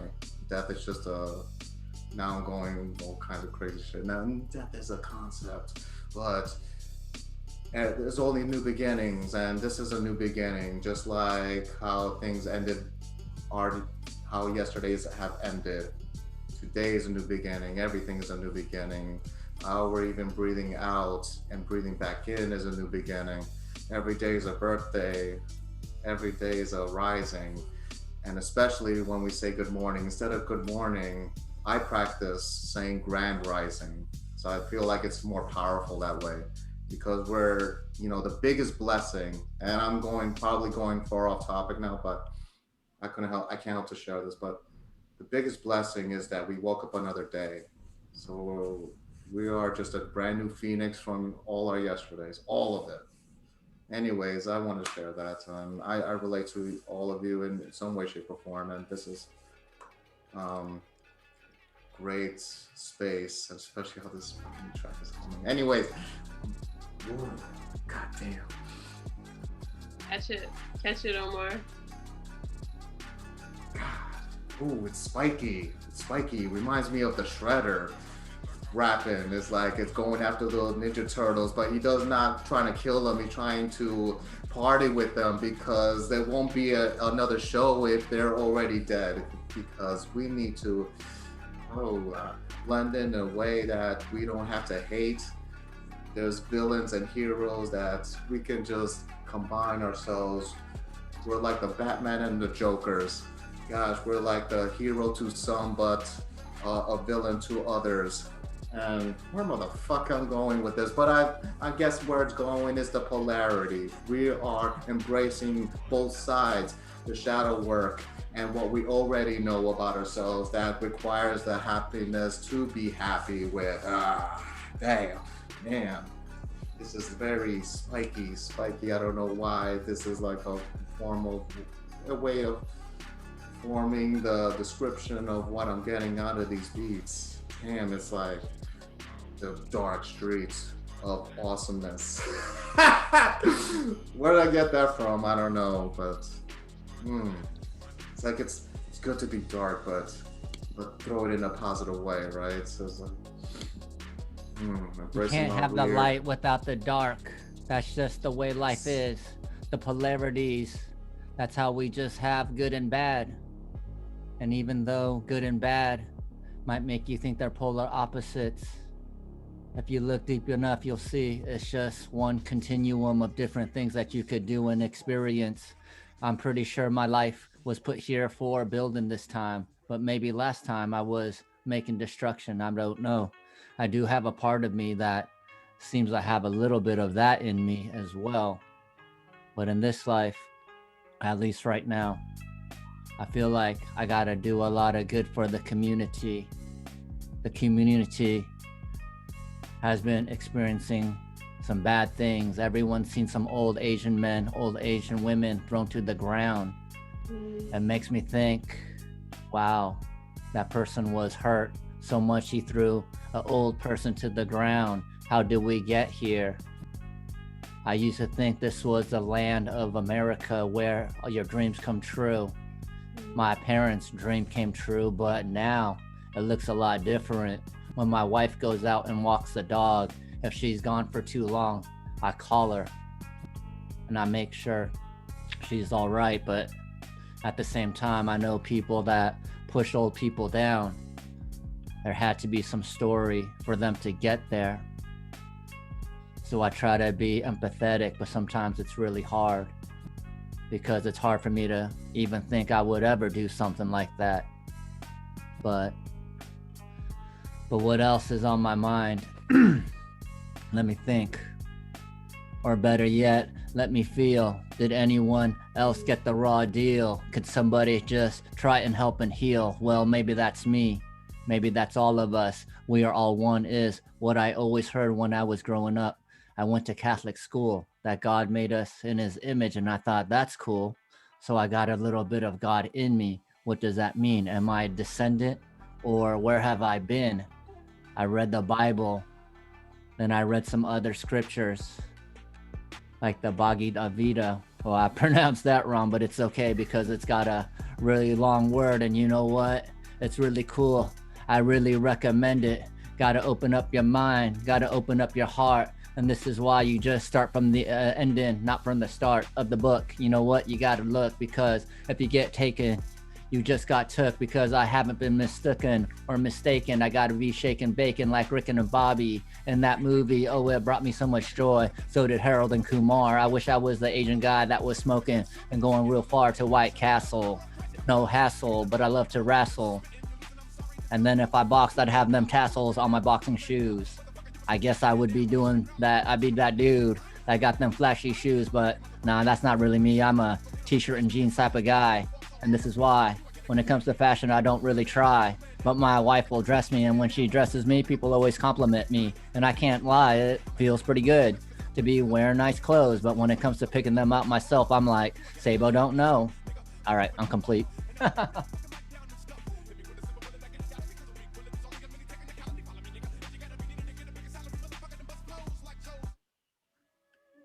That guy was rapping kind of fast in the background, so figured that'd be distracting. I'm gonna go because what you said got me thinking, and that's what I appreciate with our conversations, is we get thinking. And we had a conversation this morning about giving, and I think that's the biggest joy to think about. Any lasting impact you have on people is giving and seeing the impact and seeing them grow. But it's more than that. The way I think about it, I was a kid in Africa that got connected. I went on the internet, and suddenly a world of possibilities arose. And when I think about it, you know, that's what we have every day. And what we work on, technologies that we think we take for granted. Who's controlling what's going in your mind, what's going in your feed, who you're seeing in Clubhouse? What permits them to be there? Capping it to people that have an iPhone kind of pre-selects a crowd with some biases. And you know what? Maybe that's cool, because everybody that's on it thinks like us. We think about Bitcoin, pretty positive about it. We think about investors like Jason Calacanis saying his truth and listening to Elon Musk, but we live in a bubble. Most people don't think about that. Most people are kind of prey to manipulation. That's what you get with people going on the street and beating someone up because they don't belong in their tribe. I mean, that's kind of fucked up. But you know, I love what you say, Seibo. Those people are victims. They've been manipulated by people that make them do things that they would not have wanted, you know? And it's kind of to think about what is it about? Is it access to technology? Little things as your phone and the web browser you use are important. We got to keep it so that this information can flow freely, because at the end of the day, that's how we met, you know? And this kind of freedom cannot be taken for granted. And that's what I believe in. And that's why I work on it every day. But then it's hard, because when you make the sausage, you realize people are not idealistic. People are not like you trying to make the world better. They want, you know, career advancement. They want a promotion. And you got to think about, to convince them, how am I going to make that person get a promotion? Because it makes me further my goal. My goal is to give freedom to people, you know, and to get a sense of this possibilities, getting opportunities, you know, to be whomever you want to be on the internet. You know, there's a saying that you could be a dog and nobody would know anything about it. And it's kind of true. I got a dog and she's really cute. She likes to play with Seibo's dog. Well, and we talk about back of the pack, front of the pack. Man, fuck all this shit. You need everybody in the pack. That's why it's called a pack. And I'd rather also be hanging out, be the weird dog, going off to doing weird things and thinking about weird things, but making things, you know? And in the dog that I picked, I think she's a bit of a weirdo and I love it. Oh, dude, I've been listening to this music while working. It's pretty freaking awesome. free flow flavor. If you got a chance, you can send him some rubles. I sent him $20. That's 700 rubles. I don't know what difference that's gonna make in his life, but rather, I'd really like him to keep making music because god damn, this is pretty fucking fantastic. Getting in the flow, making me unleash my creativity, making me elevate myself in higher territory where I disappear and I go in my world and think about code and think about how the different components and the objects interact together through what interfaces. It's all about interfaces for me every day. So when Seibo talks about user interface theory, it applies in many planes of existence in me. I think about it in code. Everything that needs to communicate needs an interface. And you set the interface to make it more effective. So you can process the data, but it's not the full picture. And you know what? Because if you had the full picture, it would be kind of ridiculous. I mean, how'd you think about the full picture? Fuck that. You only care about the thing you care about. And that's what's make you effective. And that's the way life is. But did someone tell you that you can take the red pill, was it? And then you would find the truth. What could you do with it? That's pretty tantalizing. That's what I like to think about. Now it's on you.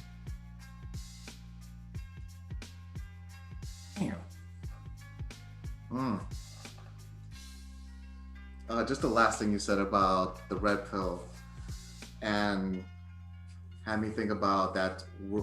There's so many people at a certain level of consciousness where we can't really help them break out of the realm that they're living in, or they're seeing it as. And it's funny that what Morpheus said to Neo, that some of them are so plugged into the matrix that they're willing to fight for it, right? Because that's their reality. And without that, what are they? Who are they? And especially realizing that the ego is playing areas in our lives that we're unknown to be, and how that's affecting others as well, and have us asking ourselves the wrong questions. Why is this happening to me, instead of what is this teaching me? And I love how that's relating to the hero's journey with Neo, that although he was curious, he's not sure what he's getting himself into. He's not sure if he wants to. And also about the guy Cypher, the bad guy, he says everybody falls for the first time. What the fuck? It's like all that, there's like so many sayings in that movie that relates to our lives, and about mindfulness. And where else I was going with this, and thank you for Free Flow Flavor for mentioning him. I feel that music plays a huge role with the space that we're in, and this is a way to release our outlets, to choosing our outlets with this, which is the voice, and anything from our voice we can release anywhere else from there. But as far as the music goes, I see possibilities of promoting the shit out of people, such as Free Flow Flavor, or anyone who comes as newcomers, who has a music journey going, music production going, and they want to create music. And how we're able to connect with each other is in promoting it in a sense where we're able to help each other expand our own realms, coming from this space and any other flow sessions. And yeah, so now I'm complete. So.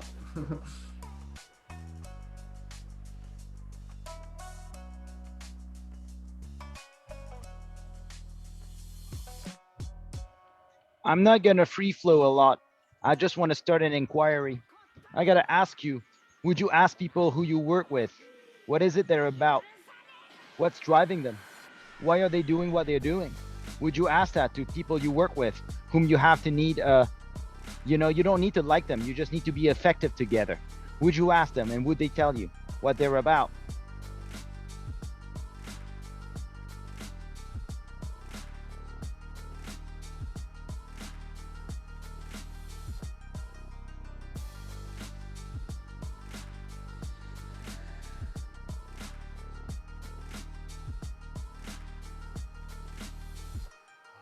Unleash our monkeys, our gorillas, not waiting till the moon rises. Of course, if we had a tail, because that's how it activates our Super Saiyan levels. Getting these cheese, building up. Oh god, I love how Goku just calls a spirit bomb because he's asking for all the energies.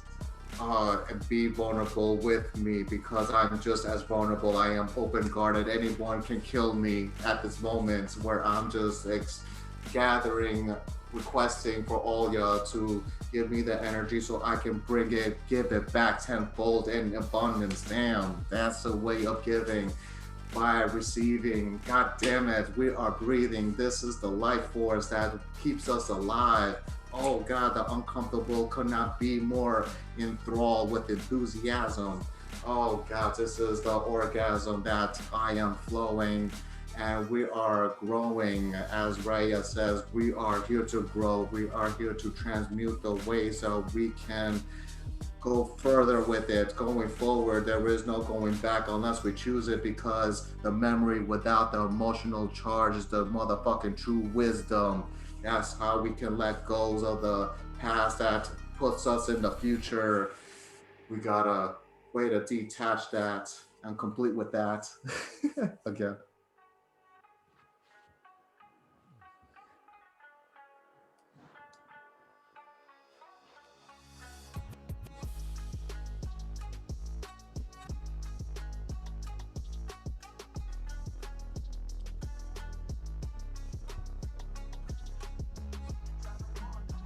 Olivier, I was thinking about what you were just saying. If you're willing to ask your coworkers about what drives them, and I think there's another layer to that, is the willingness to ask, and then also the willingness to make a safe space for them to answer and for you to receive as well.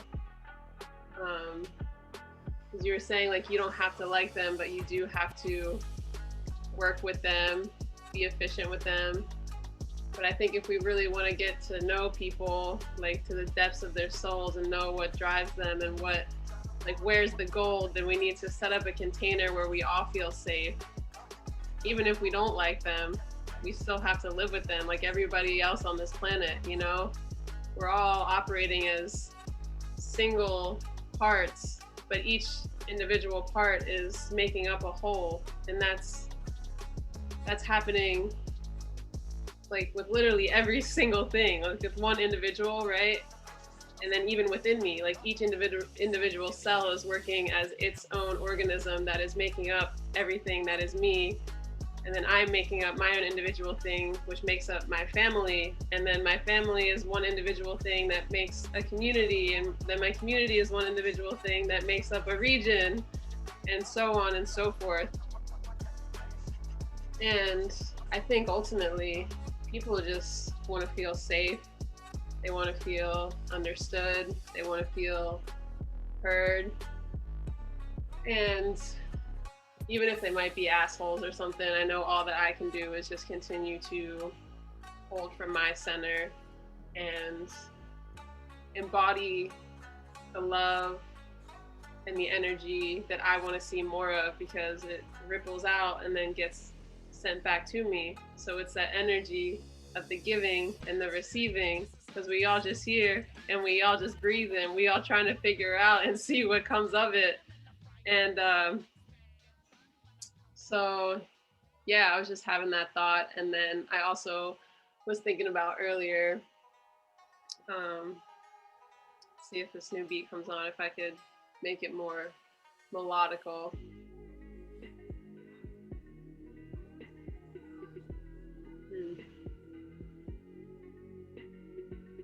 So before we were talking about the dog packs, and there's a fact that I know about wolf packs, is that the kids are in the front and the elders are behind them, and then the adults, they're way in the back.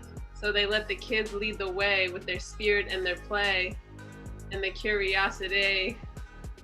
to really open up new opportunities, like what's going to happen in the world today. Because the kids, the ones with that innocence, you know, they're always leading with their gifts because they don't have any sort of filtration system. They don't worry about who's judging them. They're just leading the way with a heart full of like expansion and what's possible and what's next. And I think as we grow older, that kind of gets dumbed down. And like I see it in myself, you know, like in an example of last night, and being in a space with all these really awesome people, and I allow that to make me feel smaller instead of making me feel like there's room for opportunity and room for growth. And that's just like my own, like something I have to work on. There's no one doing that to me. But when we let the kids lead the way, I think it really opens us up to infinite possibilities. And so I always found that interesting, of like the kids and the elders, you know, because they're kind of the same. I think as a child, you have this innocence and this wonder, and then you go through this middle phase where you're just kind of like gooping it out and feeling all sorts of weird things, and like, and then as you grow older and really embody that wisdom, you return back to that innocence, and it's more just like it is you. It's not something that you're necessarily maybe exploring anymore, or maybe there's like less of that, but it's more of just like who you become. It's like that playful curiosity and that deep knowing, that gnosis that just is you. Like there's nothing that has to be proven, or there's nothing that has to be earned. It's just there you are because you are, and being who you are because you are is plenty. That's it. Yeah, that resonates with me.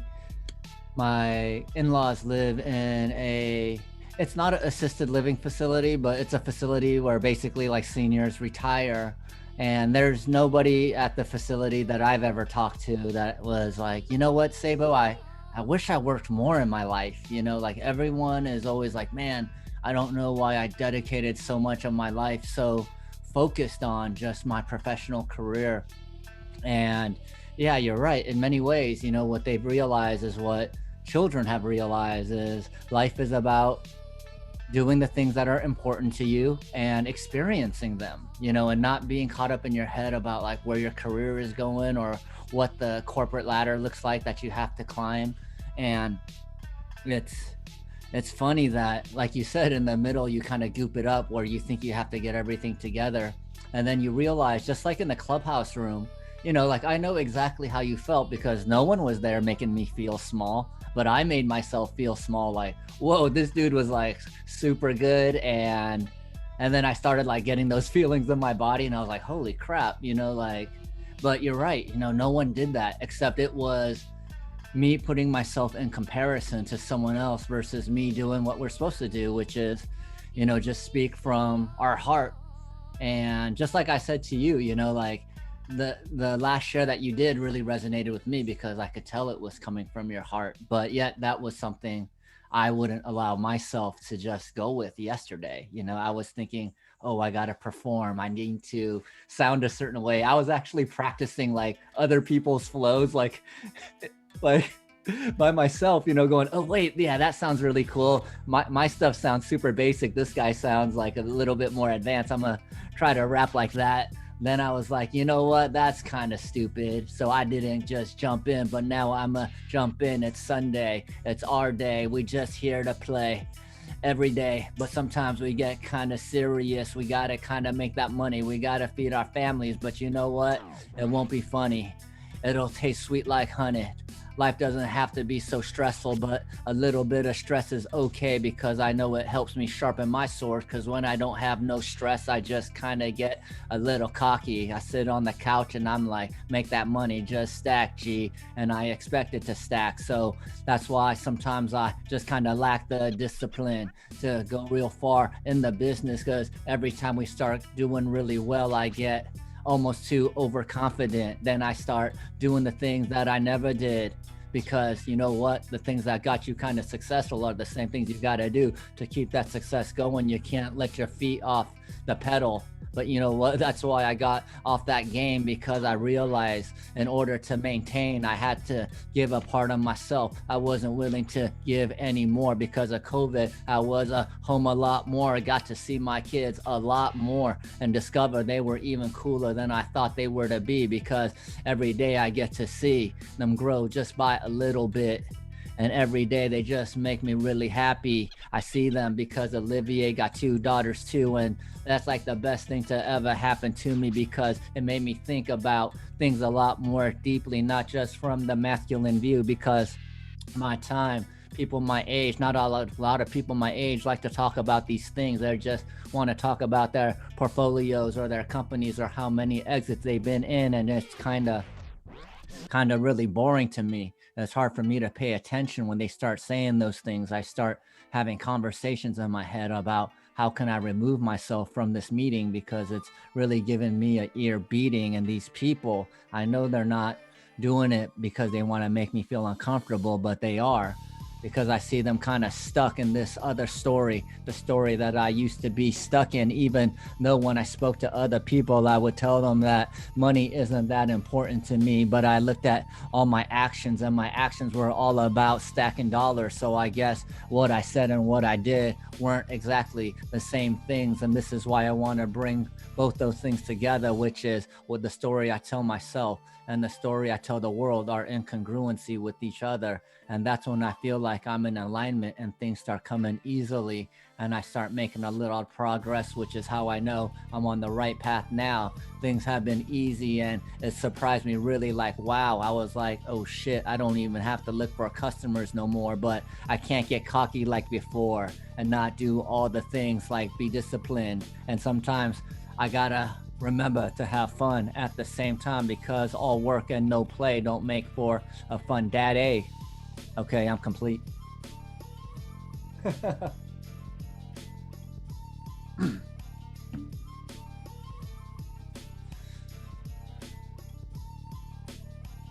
You know, when you mentioned becoming a father,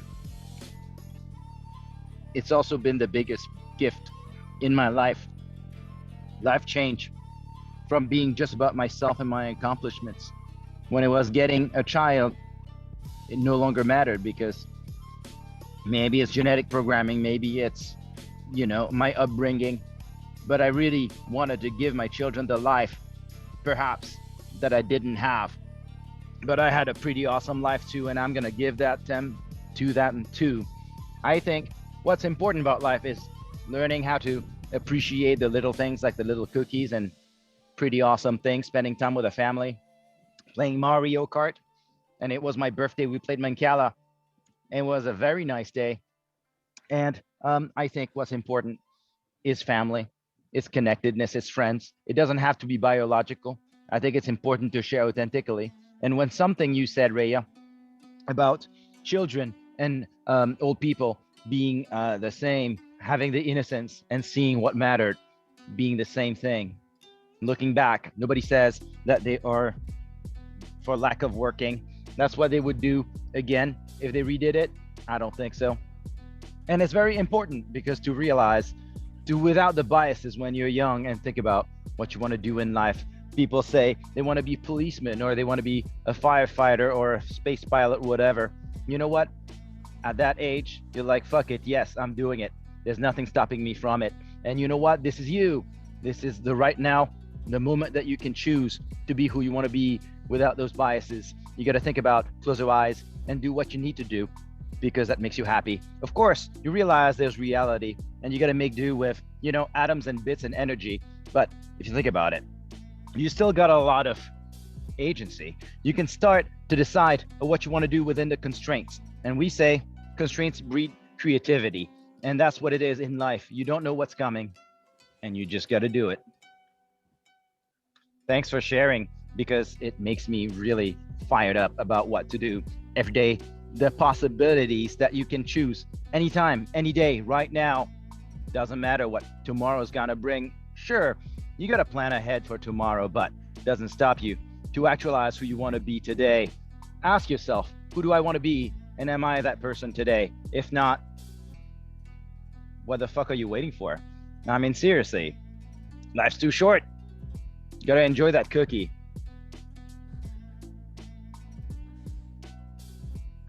Oh yeah. We're here with life lessons and experiences that we're sharing, and a couple of things that I can't help to elaborate, especially children. Children are definitely our motherfucking teachers. And just like what you shared, Raya, and I love this saying, a child can teach us three things. Always be curious, be happy for no fucking reason, not except for the fucking part, but you know, that's just me. Fight tirelessly for what we want. Fight tirelessly. And that unfilteredness is what helps them be that way. And man, this adult shit, I feel like it's just, being an adult is like, it's just the things that are piled up on us of how society is structured. And that really who we are is our inner child. And why do they say inner child, right? Because we're no longer children. We're going through maturity phases where now we're trying to match things that we feel the need to, but that neediness becomes needy, and then that's where self-love begins to deplete, to where our inner child becomes more dormant, to the point where we don't know what the fuck we want anymore. We don't know what the fuck who we are anymore.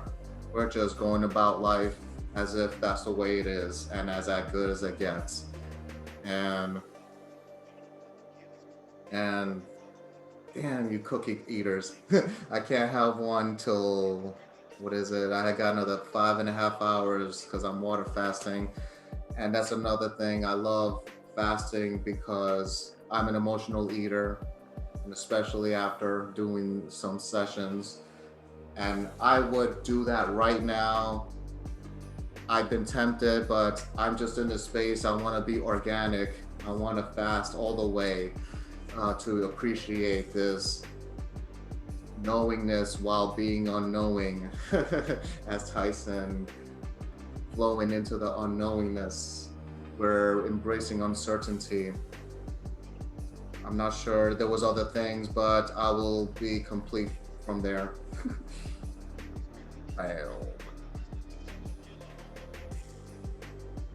Embracing the uncertainty, yeah, that's when we dive deep into the mystery. It's the balance between discipline and flow.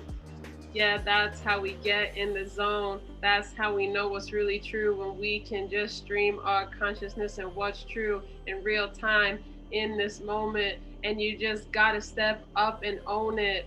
Shoot right from the chest, right from the heart, because you know when you're doing that, it's art.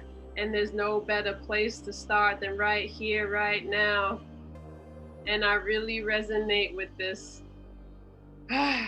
Like the choices, like that's it's a true agency we have, is making choices every single day that lead to like a life that we want to live. And I think what I really appreciate about children is whatever environment they're in, they're looking for the thing that's gonna be most exciting, the thing that's most fun, the thing that's gonna make them laugh.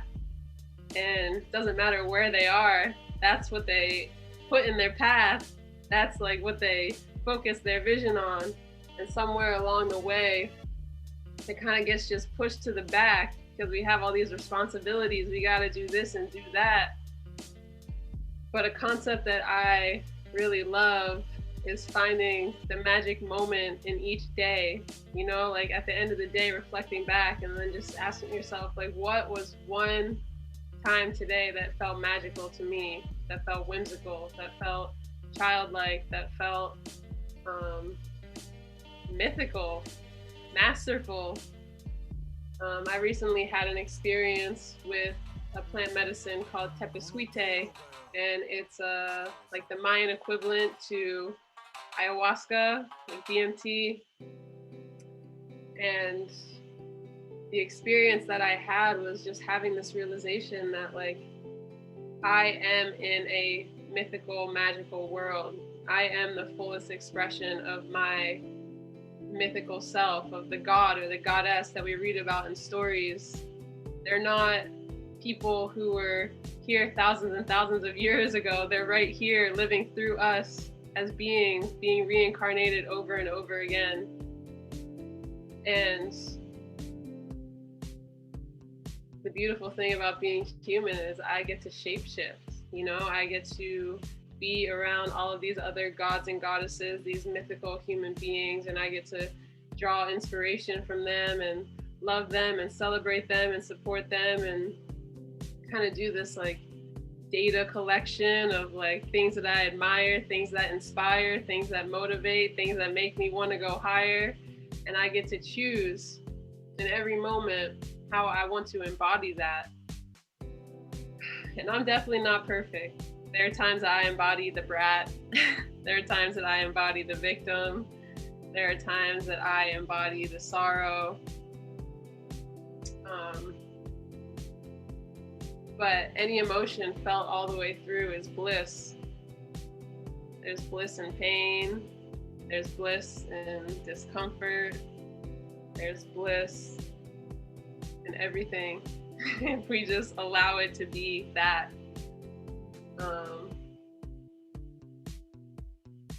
Yeah. I think I feel complete for now.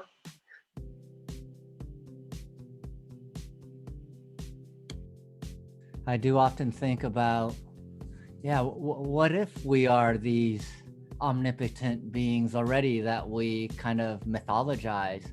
And in many ways, you know, like, especially growing up, like, let's say in North America, you know, I was like, you know, there obviously are discrepancies in opportunities, but there are examples of people from the richest families who have children that fail. And there are examples of people from the poorest communities that have broken out and have become extremely successful. And, you know, what was the difference? You know, it's the mindset. You know, you could say the resources, obviously the resources for those that have more, it's easier, but at the end of the day, you still have to put in the effort yourself to make something happen. And in many ways, I do believe, you know, like, if you put your mind to something and you have the ability to push through the struggle, like, you do have the ability to make whatever you want. You know, I started my cannabis company in 2009 before we had medical cannabis or anything like that. But I told the story to my boss that this could be something big, that it was going to help people. And through our belief in the plant and through a lot of other people's belief in the plant, we eventually made it legal in more than half the states in the United States now. And, you know, the plant medicines, these types of discussions, like, to me, they look like they're very plentiful on Clubhouse. And it does make me very hopeful about these things coming in a time when it looks like capitalism and consumerism is reaching like an apex, and allowing people to kind of peek through and see, oh, whoa, this is what's really important. You know, like, hey, look at these kids. Like you said, the kids gravitate towards the things that move them and make them feel good, versus these external measuring sticks that we all think we are comparing for, like, our job, our home, and different assets and things of that nature. But, you know, if those things aren't moving you and those things aren't important to you and they make you feel alive, then you're putting your efforts into these wrong things. And yeah, that's why I love watching my kids, you know, like I think of running a business as the flow state killer, because I'm always looking at past performance and then I'm always extrapolating it out into the future. So I'm living in the past and in the future. And then when I see my kids, they're always just living in the present. And I'm like, oh shit, I gotta be like that. And here's the interesting thing, Olivier, is that another parent, I was like, hey, man, it just seems like my kids are growing up so fast. And he said, well, how present are you with them? And I said, well, to be honest, I'm there with them, but my mind is usually on my business. And he said, well, if your mind is always on your business, of course it's going to go by fast. Life will go by fast if your mind is always on something else other than the present. So over the last like 2.5, 3 years, that's when I realized, that's when I started getting sick of running my companies over the last 2.5, 3 years, is that by being present with my children, by teaching their jujitsu classes, like I remember a lot more. Time has been slowing down, so like I started realizing, oh wait, running this company, trying to exit at $1 billion or whatever this idea I had to impress all these people that aren't watching me at all. I had this idea, like if I just keep busting my ass here, when we reach that point, I'm going to feel this mythical feeling of like just contentness or whatever. And then I realized, wait, this is some feeling I'm always putting off in the future. And this is why time is going by so quickly. So just like Einstein said, time is relative. I believe it's not just relative to speed, but it's relative to your attention and your focus and engagement on the present moment, which is the only moment that we truly experience, is the present moment. And it always made me realize, like, I would always be having fun till I thought about work. And then I'd be like, oh shit, even though revenue's been growing so quickly, well, it was just like, when we reach that peak, it's going to be another peak. And that's why I was like, man, this infinite growth thing is like really tiring, and I'm never in the present, and I'm never, engaged with what's going on. And, what I thought in the past was that, like, I know I'm a fairly intelligent guy. So I always thought, because I could have conversations with people and understand what they're saying, was that I was being present with them. But what I realized was I was really good at just hearing half of what they were saying and thinking about whatever the fuck I wanted to think about. And they wouldn't know that I wasn't fully engaged. And I think that is why, I know that is why I wasn't connecting with certain people, because they knew on some fundamental level, like, even though I was saying the things that they wanted to hear, was that I wasn't fully present and really engaged with them. So the vibe was slightly off. And ultimately that just led to me getting to where I am right now, which is I'm done with that past life. And now it's time to live another type of life. I'm complete. It's funny that you mentioned this being present, because I think the biggest gift that I got was the COVID situation, because I got to spend time and slow down with my family. I get to see them every day and to see them grow and change over time. And it's amazing. And, without this, I don't know how long I would have to wait until I had to see this. And I was waiting for it. I just didn't know it.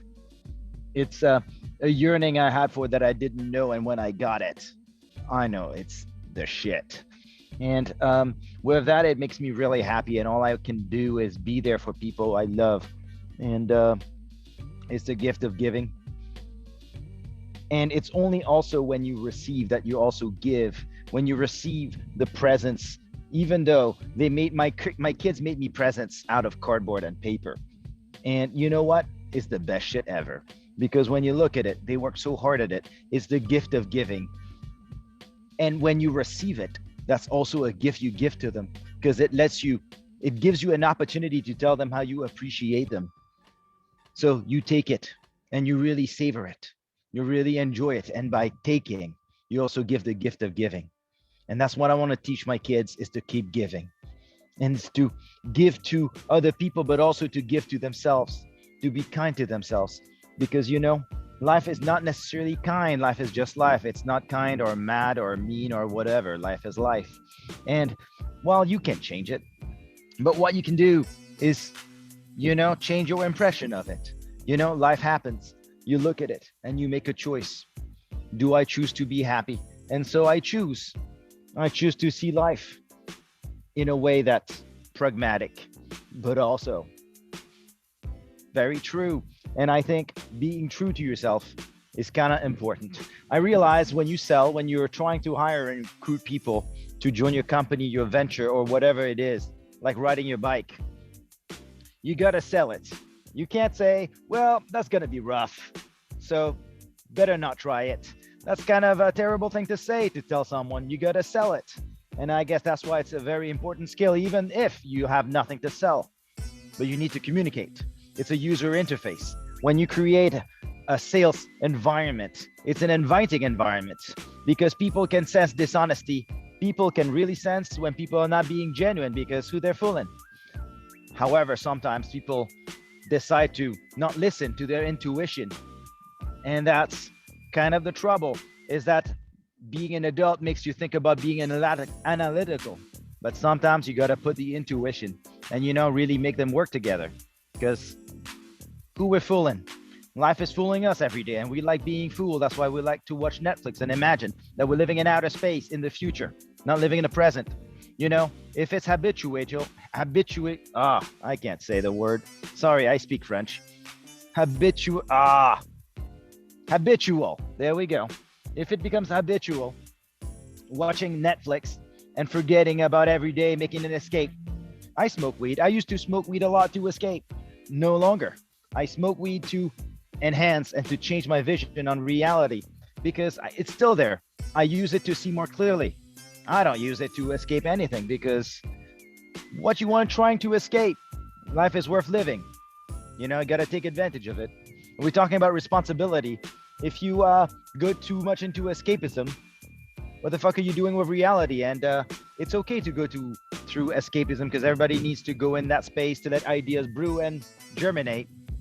But once you have the energy, you got to realize it's really important to actualize whatever you have in your brain. And maybe it's not about leaving a legacy, because who gives a shit? You're going to die. You're going to die in 100 years. And that's a very little amount of time. We've been human beings for 300,000 years old. I don't know. It's been a long time. We don't have any traces, but we know there's some pinky here and there in DNA that we found. We've been around for 300,000 years ago. And we are only living a blip, 100 years. And what about this legacy? What about this egocentric way to think about ourselves that, we're going to create something lasting? Fuck no. The universe is how old? Billions of years. And we're just dust motes on this floating around as little big rocks. And, life is still beautiful. So why not take advantage of that and do something creative and do something beautiful? And I think that's the opportunity we need to give to people, is to be able to fully express themselves whenever they want to, whenever they can. They have enough food to worry about, things that are more important in their life rather than feeding themselves. We live in a sad world when people cannot comprehend what it's like to have enough money to live for next week. Like, how are they going to make it? This is really fucking weird. And, and the pain they feel is real. Even though we live in the age where we have the most abundant wealth, you close your eyes, you turn around, you're going to get to a convenience store. There's some calories there. You won't die of hunger. There's electricity. Our ancestors didn't have all that. They lived in caves. They used to hunt, running after animals. We don't have to. We are more wealthy than anything. Everywhere in the world, you will go to Africa, you will have a cell phone. People pay with, cryptocurrency in Nigeria. So much so that the government is afraid of losing control. So they ban cryptocurrencies. Think about that. Decentralization, empowerment everywhere in the world. That said, unfortunately, we are still unhappy. And this is the human condition, which makes us make progress. So we gotta let it slide. This is what makes us human, this yearning, this suffering. Suffering is part of life, and we gotta accept it and use it. Take advantage of it and leaning in on it. What drives me, what motivates me? Sometimes I need accountability. So I need someone to make me fear sometimes, to keep me accountable, And one thing I realize is one thing that's very important is to be true to your words. When you say something, you got to do it, because then you live the life of authenticity. And I think it's very important. Sometimes it's easy to say things that you don't mean. And you know what? That's counterproductive. You're lying to yourself. You're teaching yourself that it's okay to forget about something, to not be accountable. And you know what? Mistakes happen. You got to be kind to yourself too. But it's very important to do what you say you are going to do and to live in the present. It's kind of tiring though. You got to think fast. I guess that's life. We got to do with it.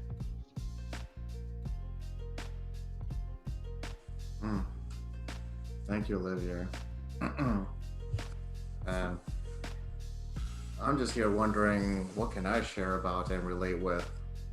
I love, some time ago, Raya, you mentioned about Olivia sharing about dealing with people that you don't really want to deal with. And that reciprocity, I feel like it's needed. And what you mentioned, Raya, people want to be heard. And part of that had me finding out about myself, and especially with other people. By finding out other people, I find out about myself that, yeah, we all want to be heard in some way, shape, or form. And damn, there's like other things. The kids, yeah, about kids. I see them as the universe, and this is why.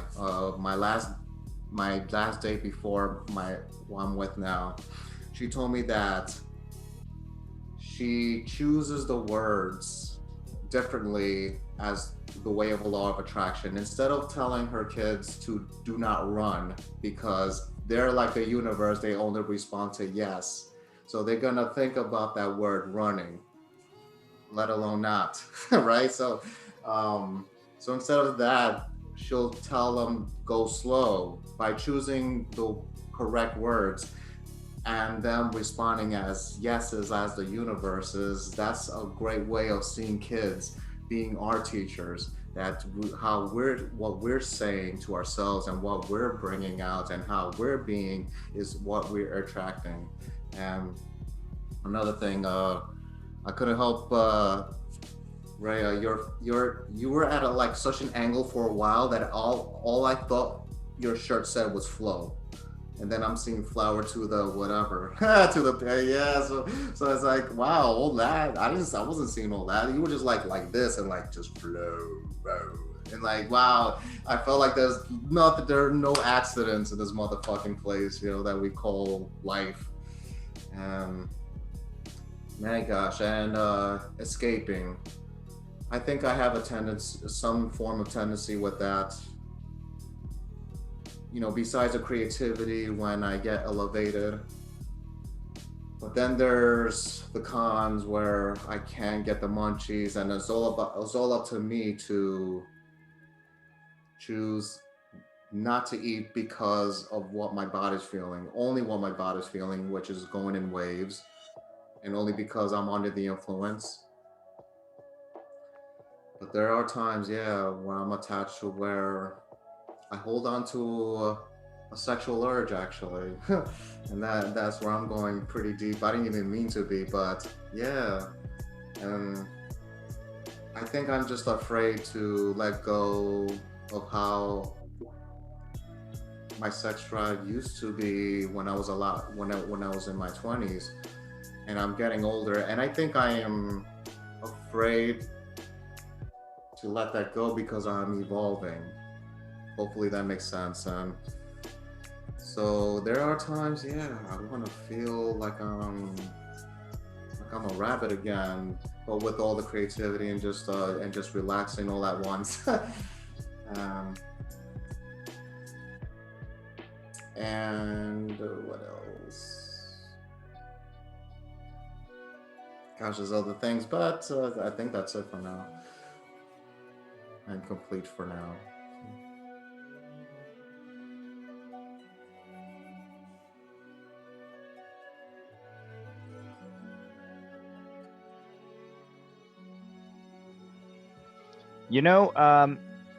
Raya, there's a store in San Francisco called Flower to the People. Is that related to it? I don't think so. This was Tyson did a promotion, like he used to do promos, and this was for a cannabis company up in Canada, and they were giving out these shirts, and I was like, dude, these shirts are so dope. And it was black, and then I bleach dyed it, and it's like my favorite shirt to wear. Nice. Yeah.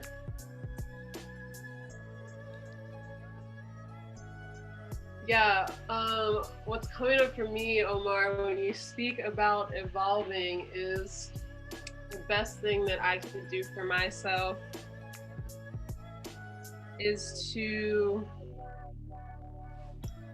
continue to have reverence for all of the versions of myself in the past. Thank them for being them, because each version of me has now created who I am now and will continue to create the next version of me. So it's like, how much can I and how deeply can I respect that while also not having any attachment to it, not holding on to it.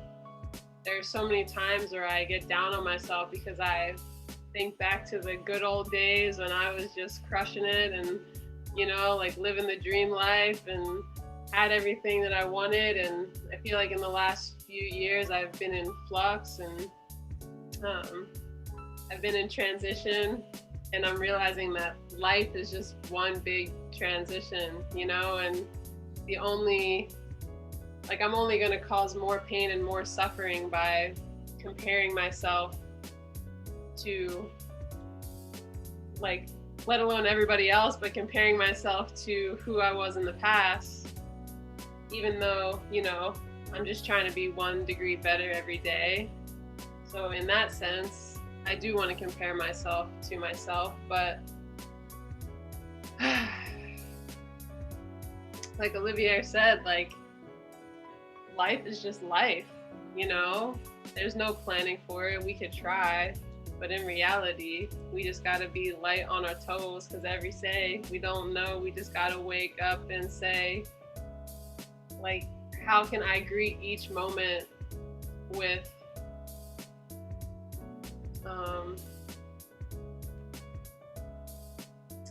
what's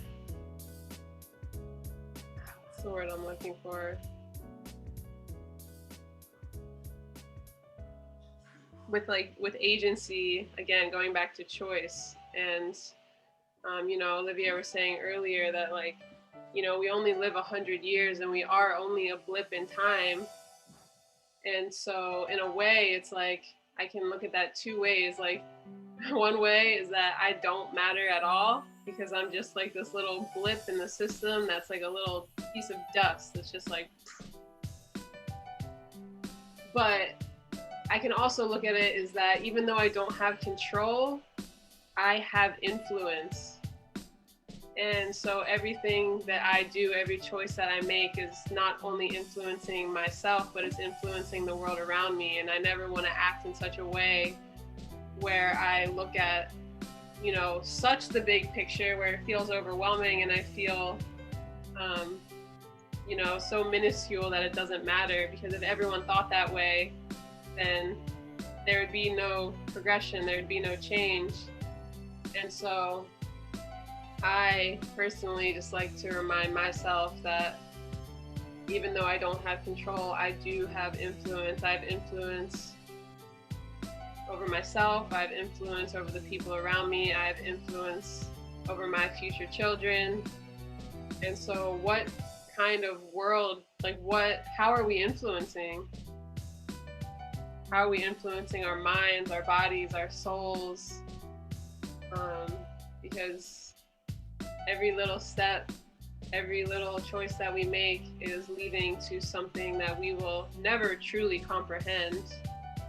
But I think we all know that I'll speak for myself, at least I know that I have experienced a lot of beauty in this world. And I want more of it. Yeah. I want more beauty. And I want more cohesion. And I want more stasis. And yeah. So I'm just trying to live and breathe into that.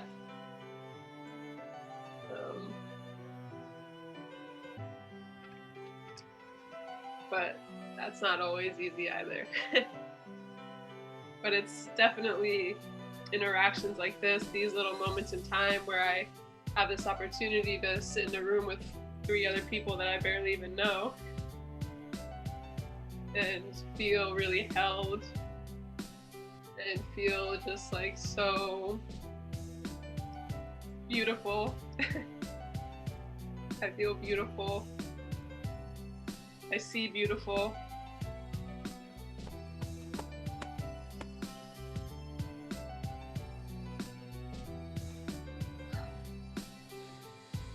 All right, I'm gonna go very quickly and I'm gonna say thank you for sharing everything, all of you.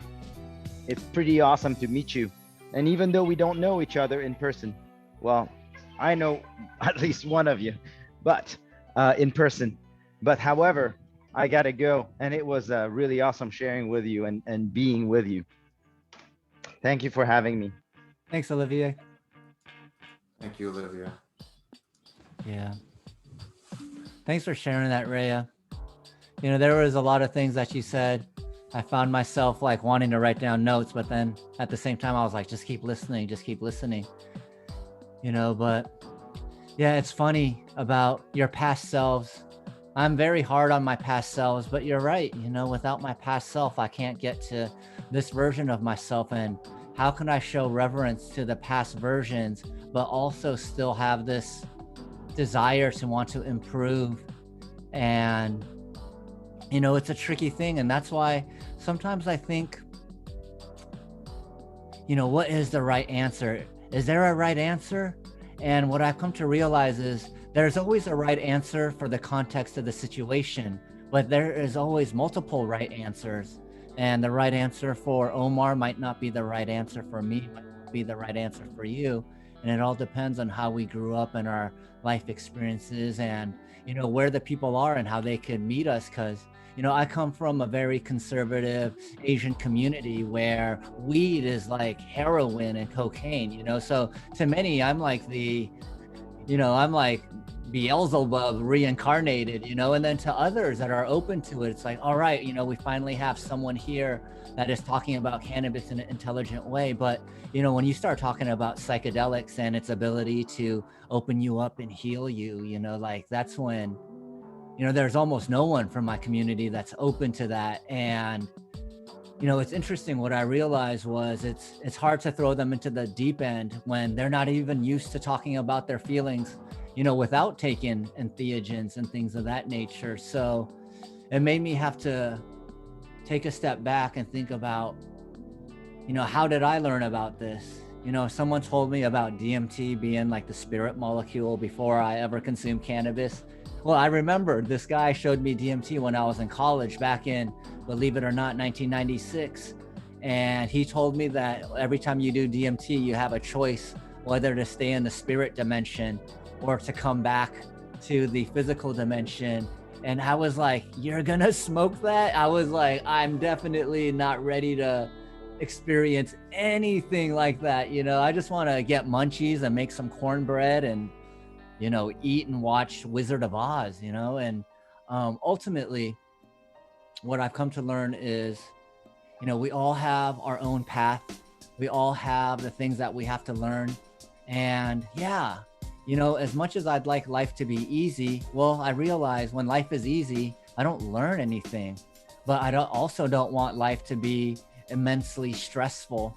And I've had tons of stressful times in my life. Like I burned through a lot of like my family's savings and stuff like that. And well, what I realized was even though I burned through a lot and I was stressing out a lot, you know, it wasn't like we were paycheck to paycheck. You know, we still had a lot more than what the average person here does. But because I had so much more before, in comparison, like I just felt like we were like 1 month away from living in the streets. So I realized like, whoa, you know, the only person making me feel that way was myself, you know, and it was because I was comparing what I had to what I have right now. And then what I have right now is more than what I had when I graduated college. And when I graduated college, I wasn't stressed out about money. I was just like, all right, I'll figure out a way to make rent next month. And yeah, I'm going to go out clubbing with my friends and not really stress and just trust that I would figure that out. And along the ways after becoming a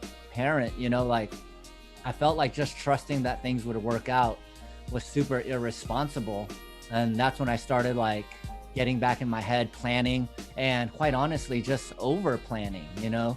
And when you over plan, it's like you're trying to control so much. And it's interesting because you think, I'm doing this for my kids, I'm doing this for my kids. And then you realize, whoa, everything you're doing is actually taking you away from your kids.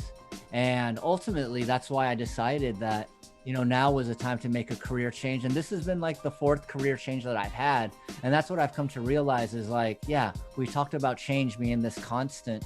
And now I've realized that, yeah, you know, after coaching, I may be another type of person after that. That won't be the end either, you know, or it may be, it might not be, but I was convinced that being a cannabis entrepreneur was what I was going to do for the rest of my life because, well, that's what I like to do in my free time too. But what's interesting is, you know, what really came to me was what Olivier was saying earlier was trusting my intuition and not shoving it down and doing what the logical person would do, which is like, hey, the way your company is growing right now, if you wait it out 18 to 24 months, you're going to have a really large exit that would benefit not just you, but potentially generational wealth.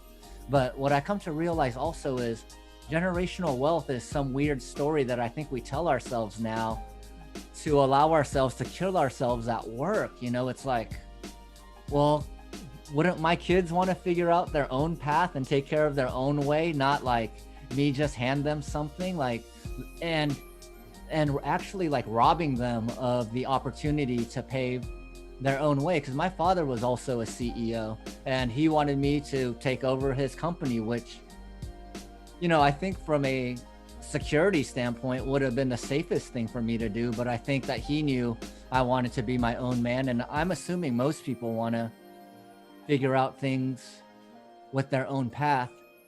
And I also know that it takes a lot of people to make things happen. And it's not just you, but you want to feel like you weren't just given something. So that's what I would like to pass along to my children.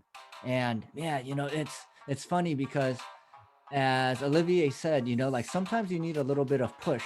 And that's when I realized, like, you know, the reason why you feel stressed is that that's your body's way of telling you, hey, this is something important to you. You know, like sharpen your sword. Don't just show up all lackadaisical. But that same stress can make you also feel overwhelmed. And I think this is why flow state is so important, why we like it so much, is like when we could show up in flow and allow ourselves to be ourselves, then I feel like almost in all instances, you could trust the outcome, because even if it's not the outcome that you want, at least that person saw you authentically and realized, hey, our energy just doesn't vibe. And then if the energy does vibe, then it is an absolute match. And that's what I've kind of found is like, especially when I'm looking for coaching clients is, you know, well, before it was just whoever had money to pay me because I wanted to feed my family. But then I realized, whoa, there needs to be some energetic balance, which is if they vibe with me and I vibe with them, the growth and the coaching is so much more frictionless.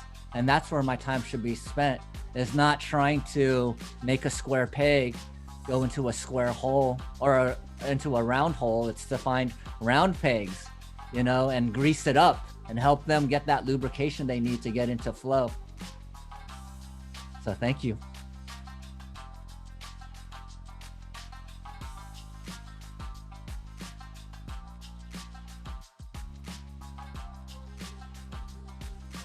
Oh God, I had like so many things lined up, what I wanted to share.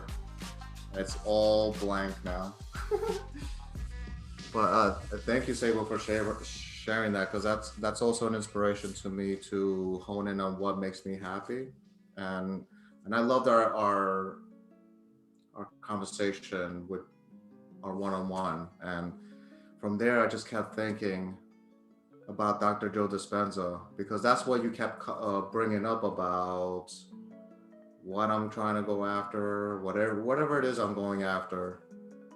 And you sharing about your experience with your entrepreneurship and how Dr. Joe Dispenza is helping you clear the space for yourself in order to know what it is that's speaking to you and not what our thoughts are, right? So, gosh, I mean, what a journey. I mean, because for me, there's so many things I want to do. I wish I could do them all at the same time. And I'm so glad that I've been listening to all of you in a way that's helping me figure out that what my focal points are. At least one that will just start and the rest will follow. And you know, that path of a multi-potential, so love that I gotten the coaching and communication that's required to connect with people, listening for others, and really knowing how people, you know, why people act the way they do, especially people who are sad and are angry, and they, you know, it's those are the people who are left unheard the most, and they just and they just can't help to release that significance out of them. You know, like, I exist too. and yes, and what I kept thinking about, Raya, about our past selves, and I can't help to think about this. You know, that I don't know if you're familiar with the egg story. Oh man. Oh, well, okay. Oh, I should definitely send you a link here. But relating to this egg story, it's how I feel is one of the greatest concepts that makes sense at least to a degree, that, you know, we're all one. At least that's what we're seeing, and we're just one split into parts. And what we do is a projection of what we experience towards other people. And what a part of communication is also the listening. That's also another projection that people will absorb and already see that as a way to communicate back, you know, whether to respond or to react. And now going where I've been wanting to share that, you know, leaving legacies for our children, our generations. And while talking about, you know, all starts with us first, that if we're gonna do anything, it starts with us first, and how we're gonna be to attract others, and others will attract because of the work that we've done thus far, or who we are being at that moment. So here's a what if question, like, these legacies that apparently we may leave, what if these legacies are being carried to our future lifetimes? You know, and so we're currently in our past working for our future selves, and not in the past where it's disempowering us.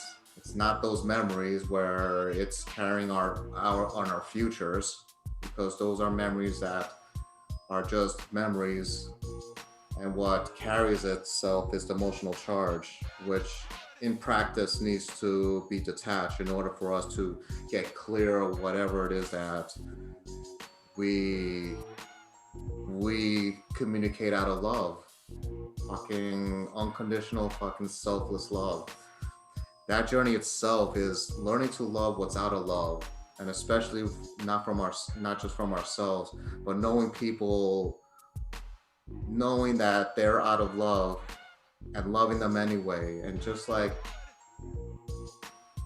in some concepts, God loving us even though we don't know him or it or her or what, right? So that unconditional love is accepting everything fully, and depending on what we do here will carry, I mean, I would see that it carries itself in a way that it's gonna help us follow up on whatever we have yet to love, if that will be the case. So what if we're doing this for our future lifetimes, our future expansions, what we're already expanding, while we're expanding. hearing about how the universe expands, if it's constantly expanding here, and how we're expanding here. I mean, just imagine how it's gonna look when we're back in the source, without sounding like we're separate, but change is inevitable. And I also like and here's another thing, you know, the things that we want to manifest while change is inevitable. And what they say is that when we manifest something, it never turns out the way we would visualize it or expect it in a way, right? Because there's so many changes occurring until that time it manifests the way we want it to. And I'm sure it would have manifested exactly the way we visualize it if we were able to manifest it at this very moment. But that has to take time. That's about planting the seeds and nurturing whatever it is that we're focusing on. So yeah, I feel that we're just here contributing ourselves to our future selves. You know, our bodies, forms, formless even. Anyways, yeah, I guess that's part of being human. All in the being, all in the being. Yeah, I mean, if the concept is true that the soul is infinite, which I believe that to be true, then I think what you're saying is spot on. You know, I think about karma, and I think that like it's like I'm not only thinking about past versions of myself in this lifetime, but there are past versions of myself in other lifetimes that have chosen to come here to this planet in this body that is like billions and billions of years in the making. Which when I think about that, I'm like, it's like literally every single thing around us is a fucking miracle. It's like, it's so crazy. Every blade of grass, every ant that is crawling on the counter, every living, breathing organism, at one point, it's like started from one living cell that has evolved and has, it's like a snowball effect, you know, but it's taken billions and billions of years for us all to be here in this moment in time. And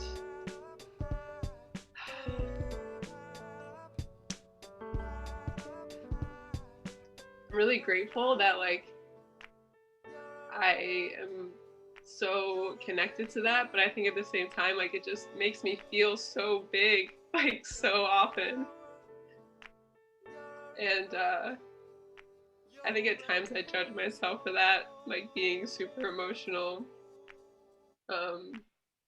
being in spaces like this, and I feel like I'm just like easily brought to tears because I like wonder if it makes people uncomfortable. But I also wouldn't change it because I think that it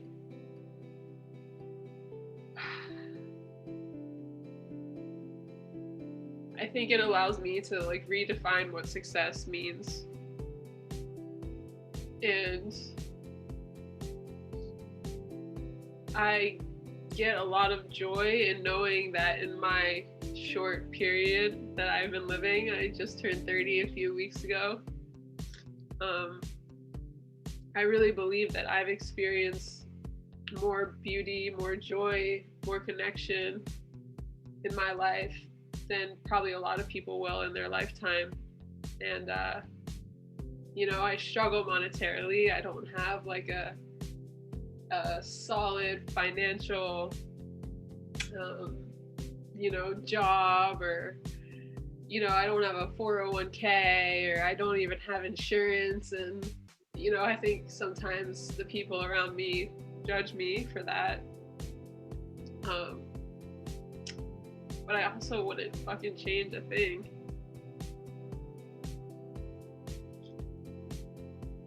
Because life is like so fleeting. It's just like, when I think about it, it's just like, like it makes my heart expand, but at the same time, it makes my heart contract.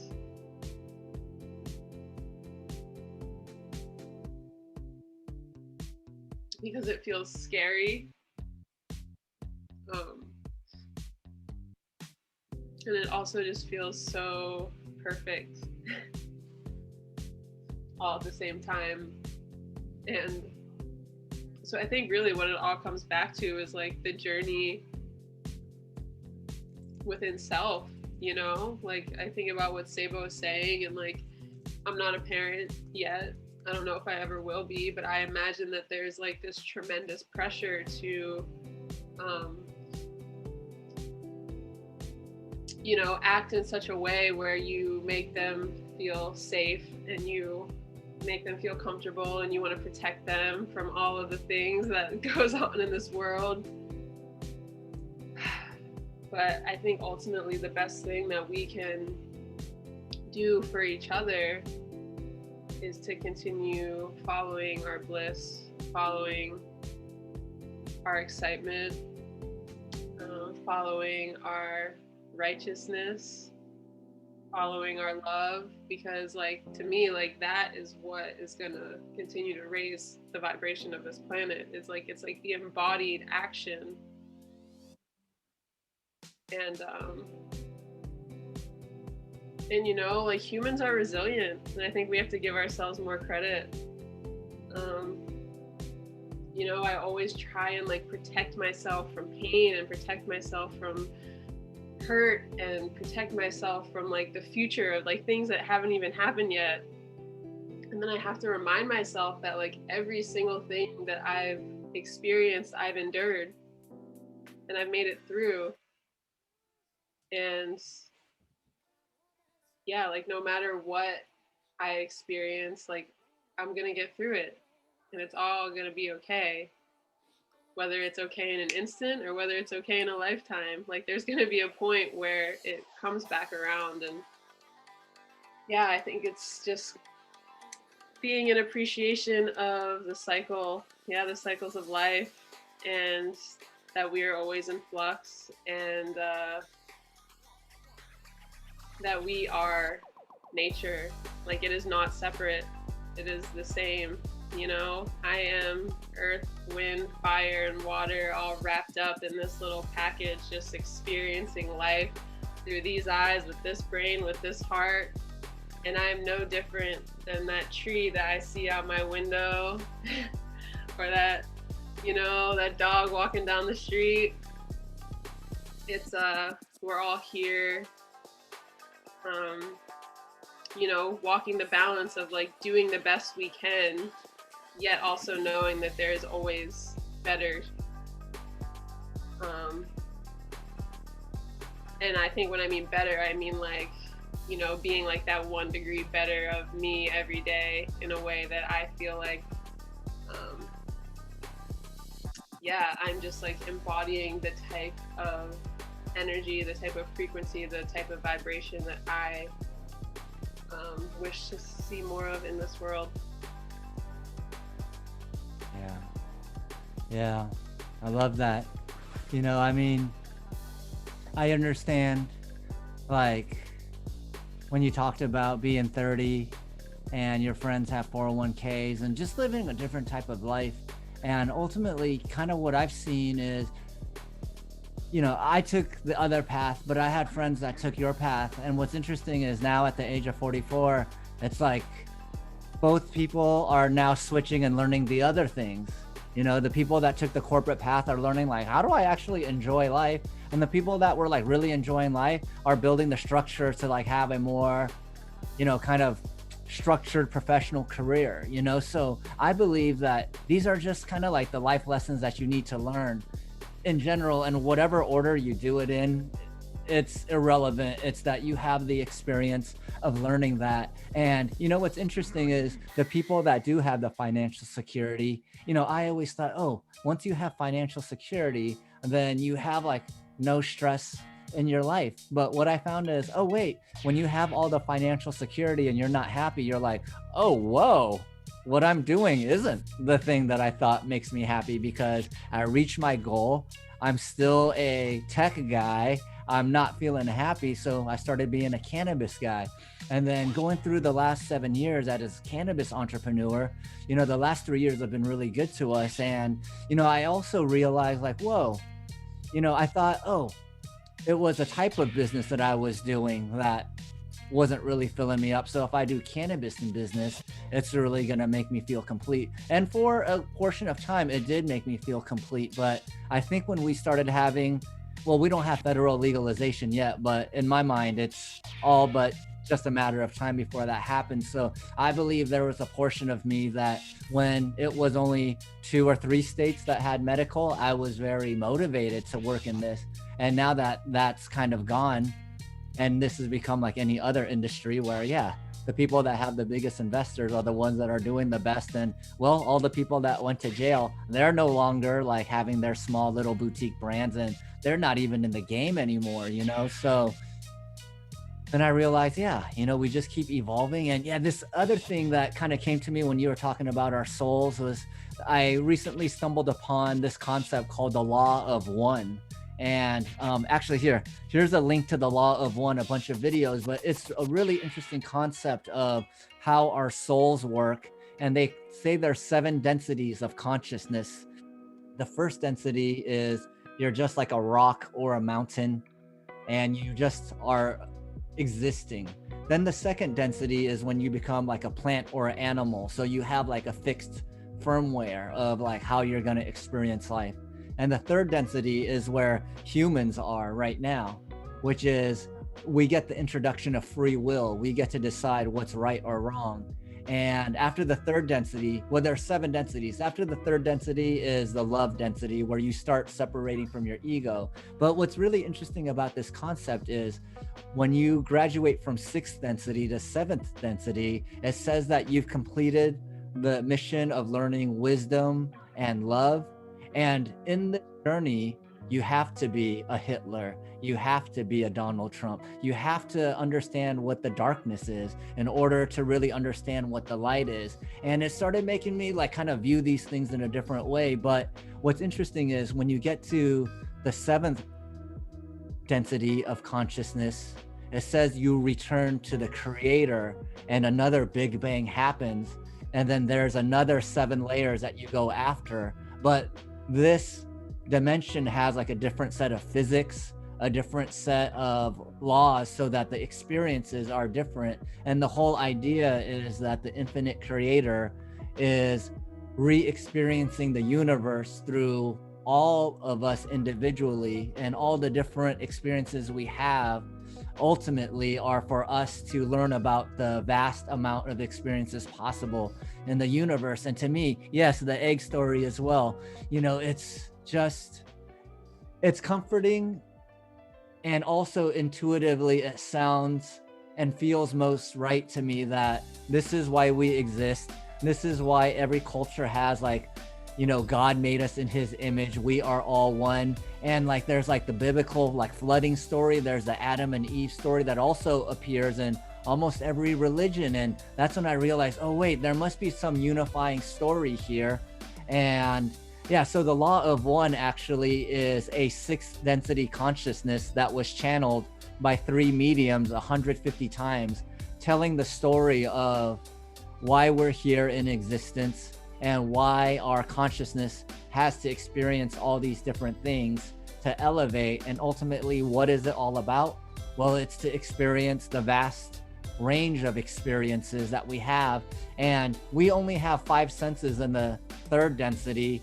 As you go into these higher densities, well, I don't know what it's like, but the way they explain it is you have even more senses to experience more richness. And the example they give was, if you're a fish, you cannot even imagine what life on the land is like, what humans have done to reconstruct, you know, the landscape so they have cars and airplanes. Like, you can't even imagine it. So when you're trying to imagine what fourth density experiences might be like, it's similar to like a fish trying to imagine what land life is like. We just can't. But to me, that, like I said, it fundamentally makes sense. And it really, to me, kind of ties together a lot of these religious stories that I've heard, along with the spiritual teachings that I've also learned, along with all the plant medicine journeys that I've had, into this thing that has made a quantitative, focused atheist turn into someone that really believes that there is something beyond what we just see in front of us in this physicalist, materialist world.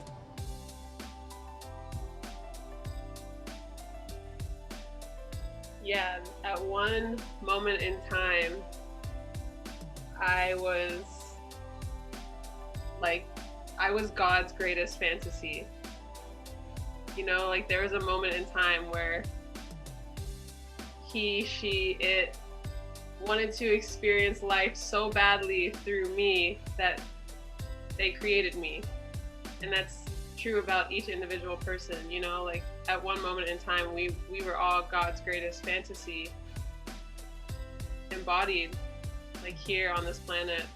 And so I don't know, when you're just talking about that Seibo, that's what that brought up for me. And, you know, it's just so easy to get tripped out on all this metaphysical, like, you know, otherworldly, all these things that I will never fully understand or fully grasp, but all I can do is just live it and participate and experiment and explore and keep following the things that, like, make me feel open and receptive.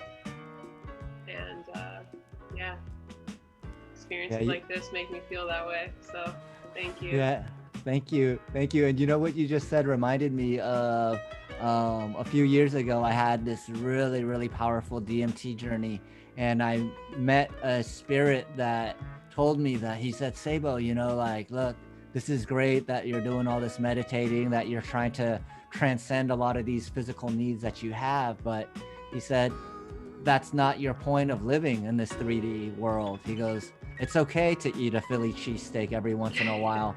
He goes, have sex a lot. And he goes, yeah, even if you need to get into a fist fight, it's okay. Like, that's what the 3D realm is for. You're not supposed to just transcend your feelings. Like, the lessons here is to have emotions and feel all of those things. And it kind of blew my mind because, well, I was expecting whenever I met that entity or spirit to be like, yeah, transcend the physical.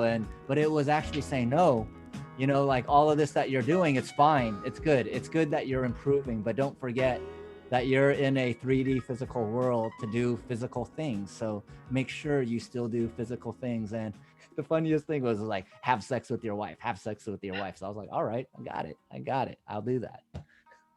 And that's what he said. He says, I miss having sex and I miss eating fried chicken. All right, Omar. Well, can you take us out, please? Because I do have to get back to being a father and hanging out with my kids. Yeah, absolutely. Thank you both. This is all mind-blowing. And one thing I definitely want to share that relates to all of this is that although everything is infinite and although we're whole and complete, we're in this third density, as you mentioned, that everything is temporary. So in that sense, that's what gives life meaning, because of the way death is constructed in a way that it's going to end, our body's going to expire someday. So why not just experience it the way we can? And this is what I love about loving people. I love what you are, who you are, and I love you what you are not as well. So it's like, we can only absorb so much in his body and experience so much in his body. And like what you mentioned, Rayya, you can't experience everything. We won't be able to experience everything in his body. However, we're still we're still progressing either way. After this body, we're gonna go somewhere else where we're going to give meaning to that, you know. So everything is beautiful. Everything is imperfectly fucking perfect. And the way this went, it went the way it needed to be. I am fulfilled because thank you for being with you all. Ubuntu, I am because you are, man. So thank you both. Ubuntu. So good to spend this afternoon with you two. Thank you. I feel it. Yes. Thank you both. All right. Have an awesome Sunday, guys. Peace. Bye. Love you guys.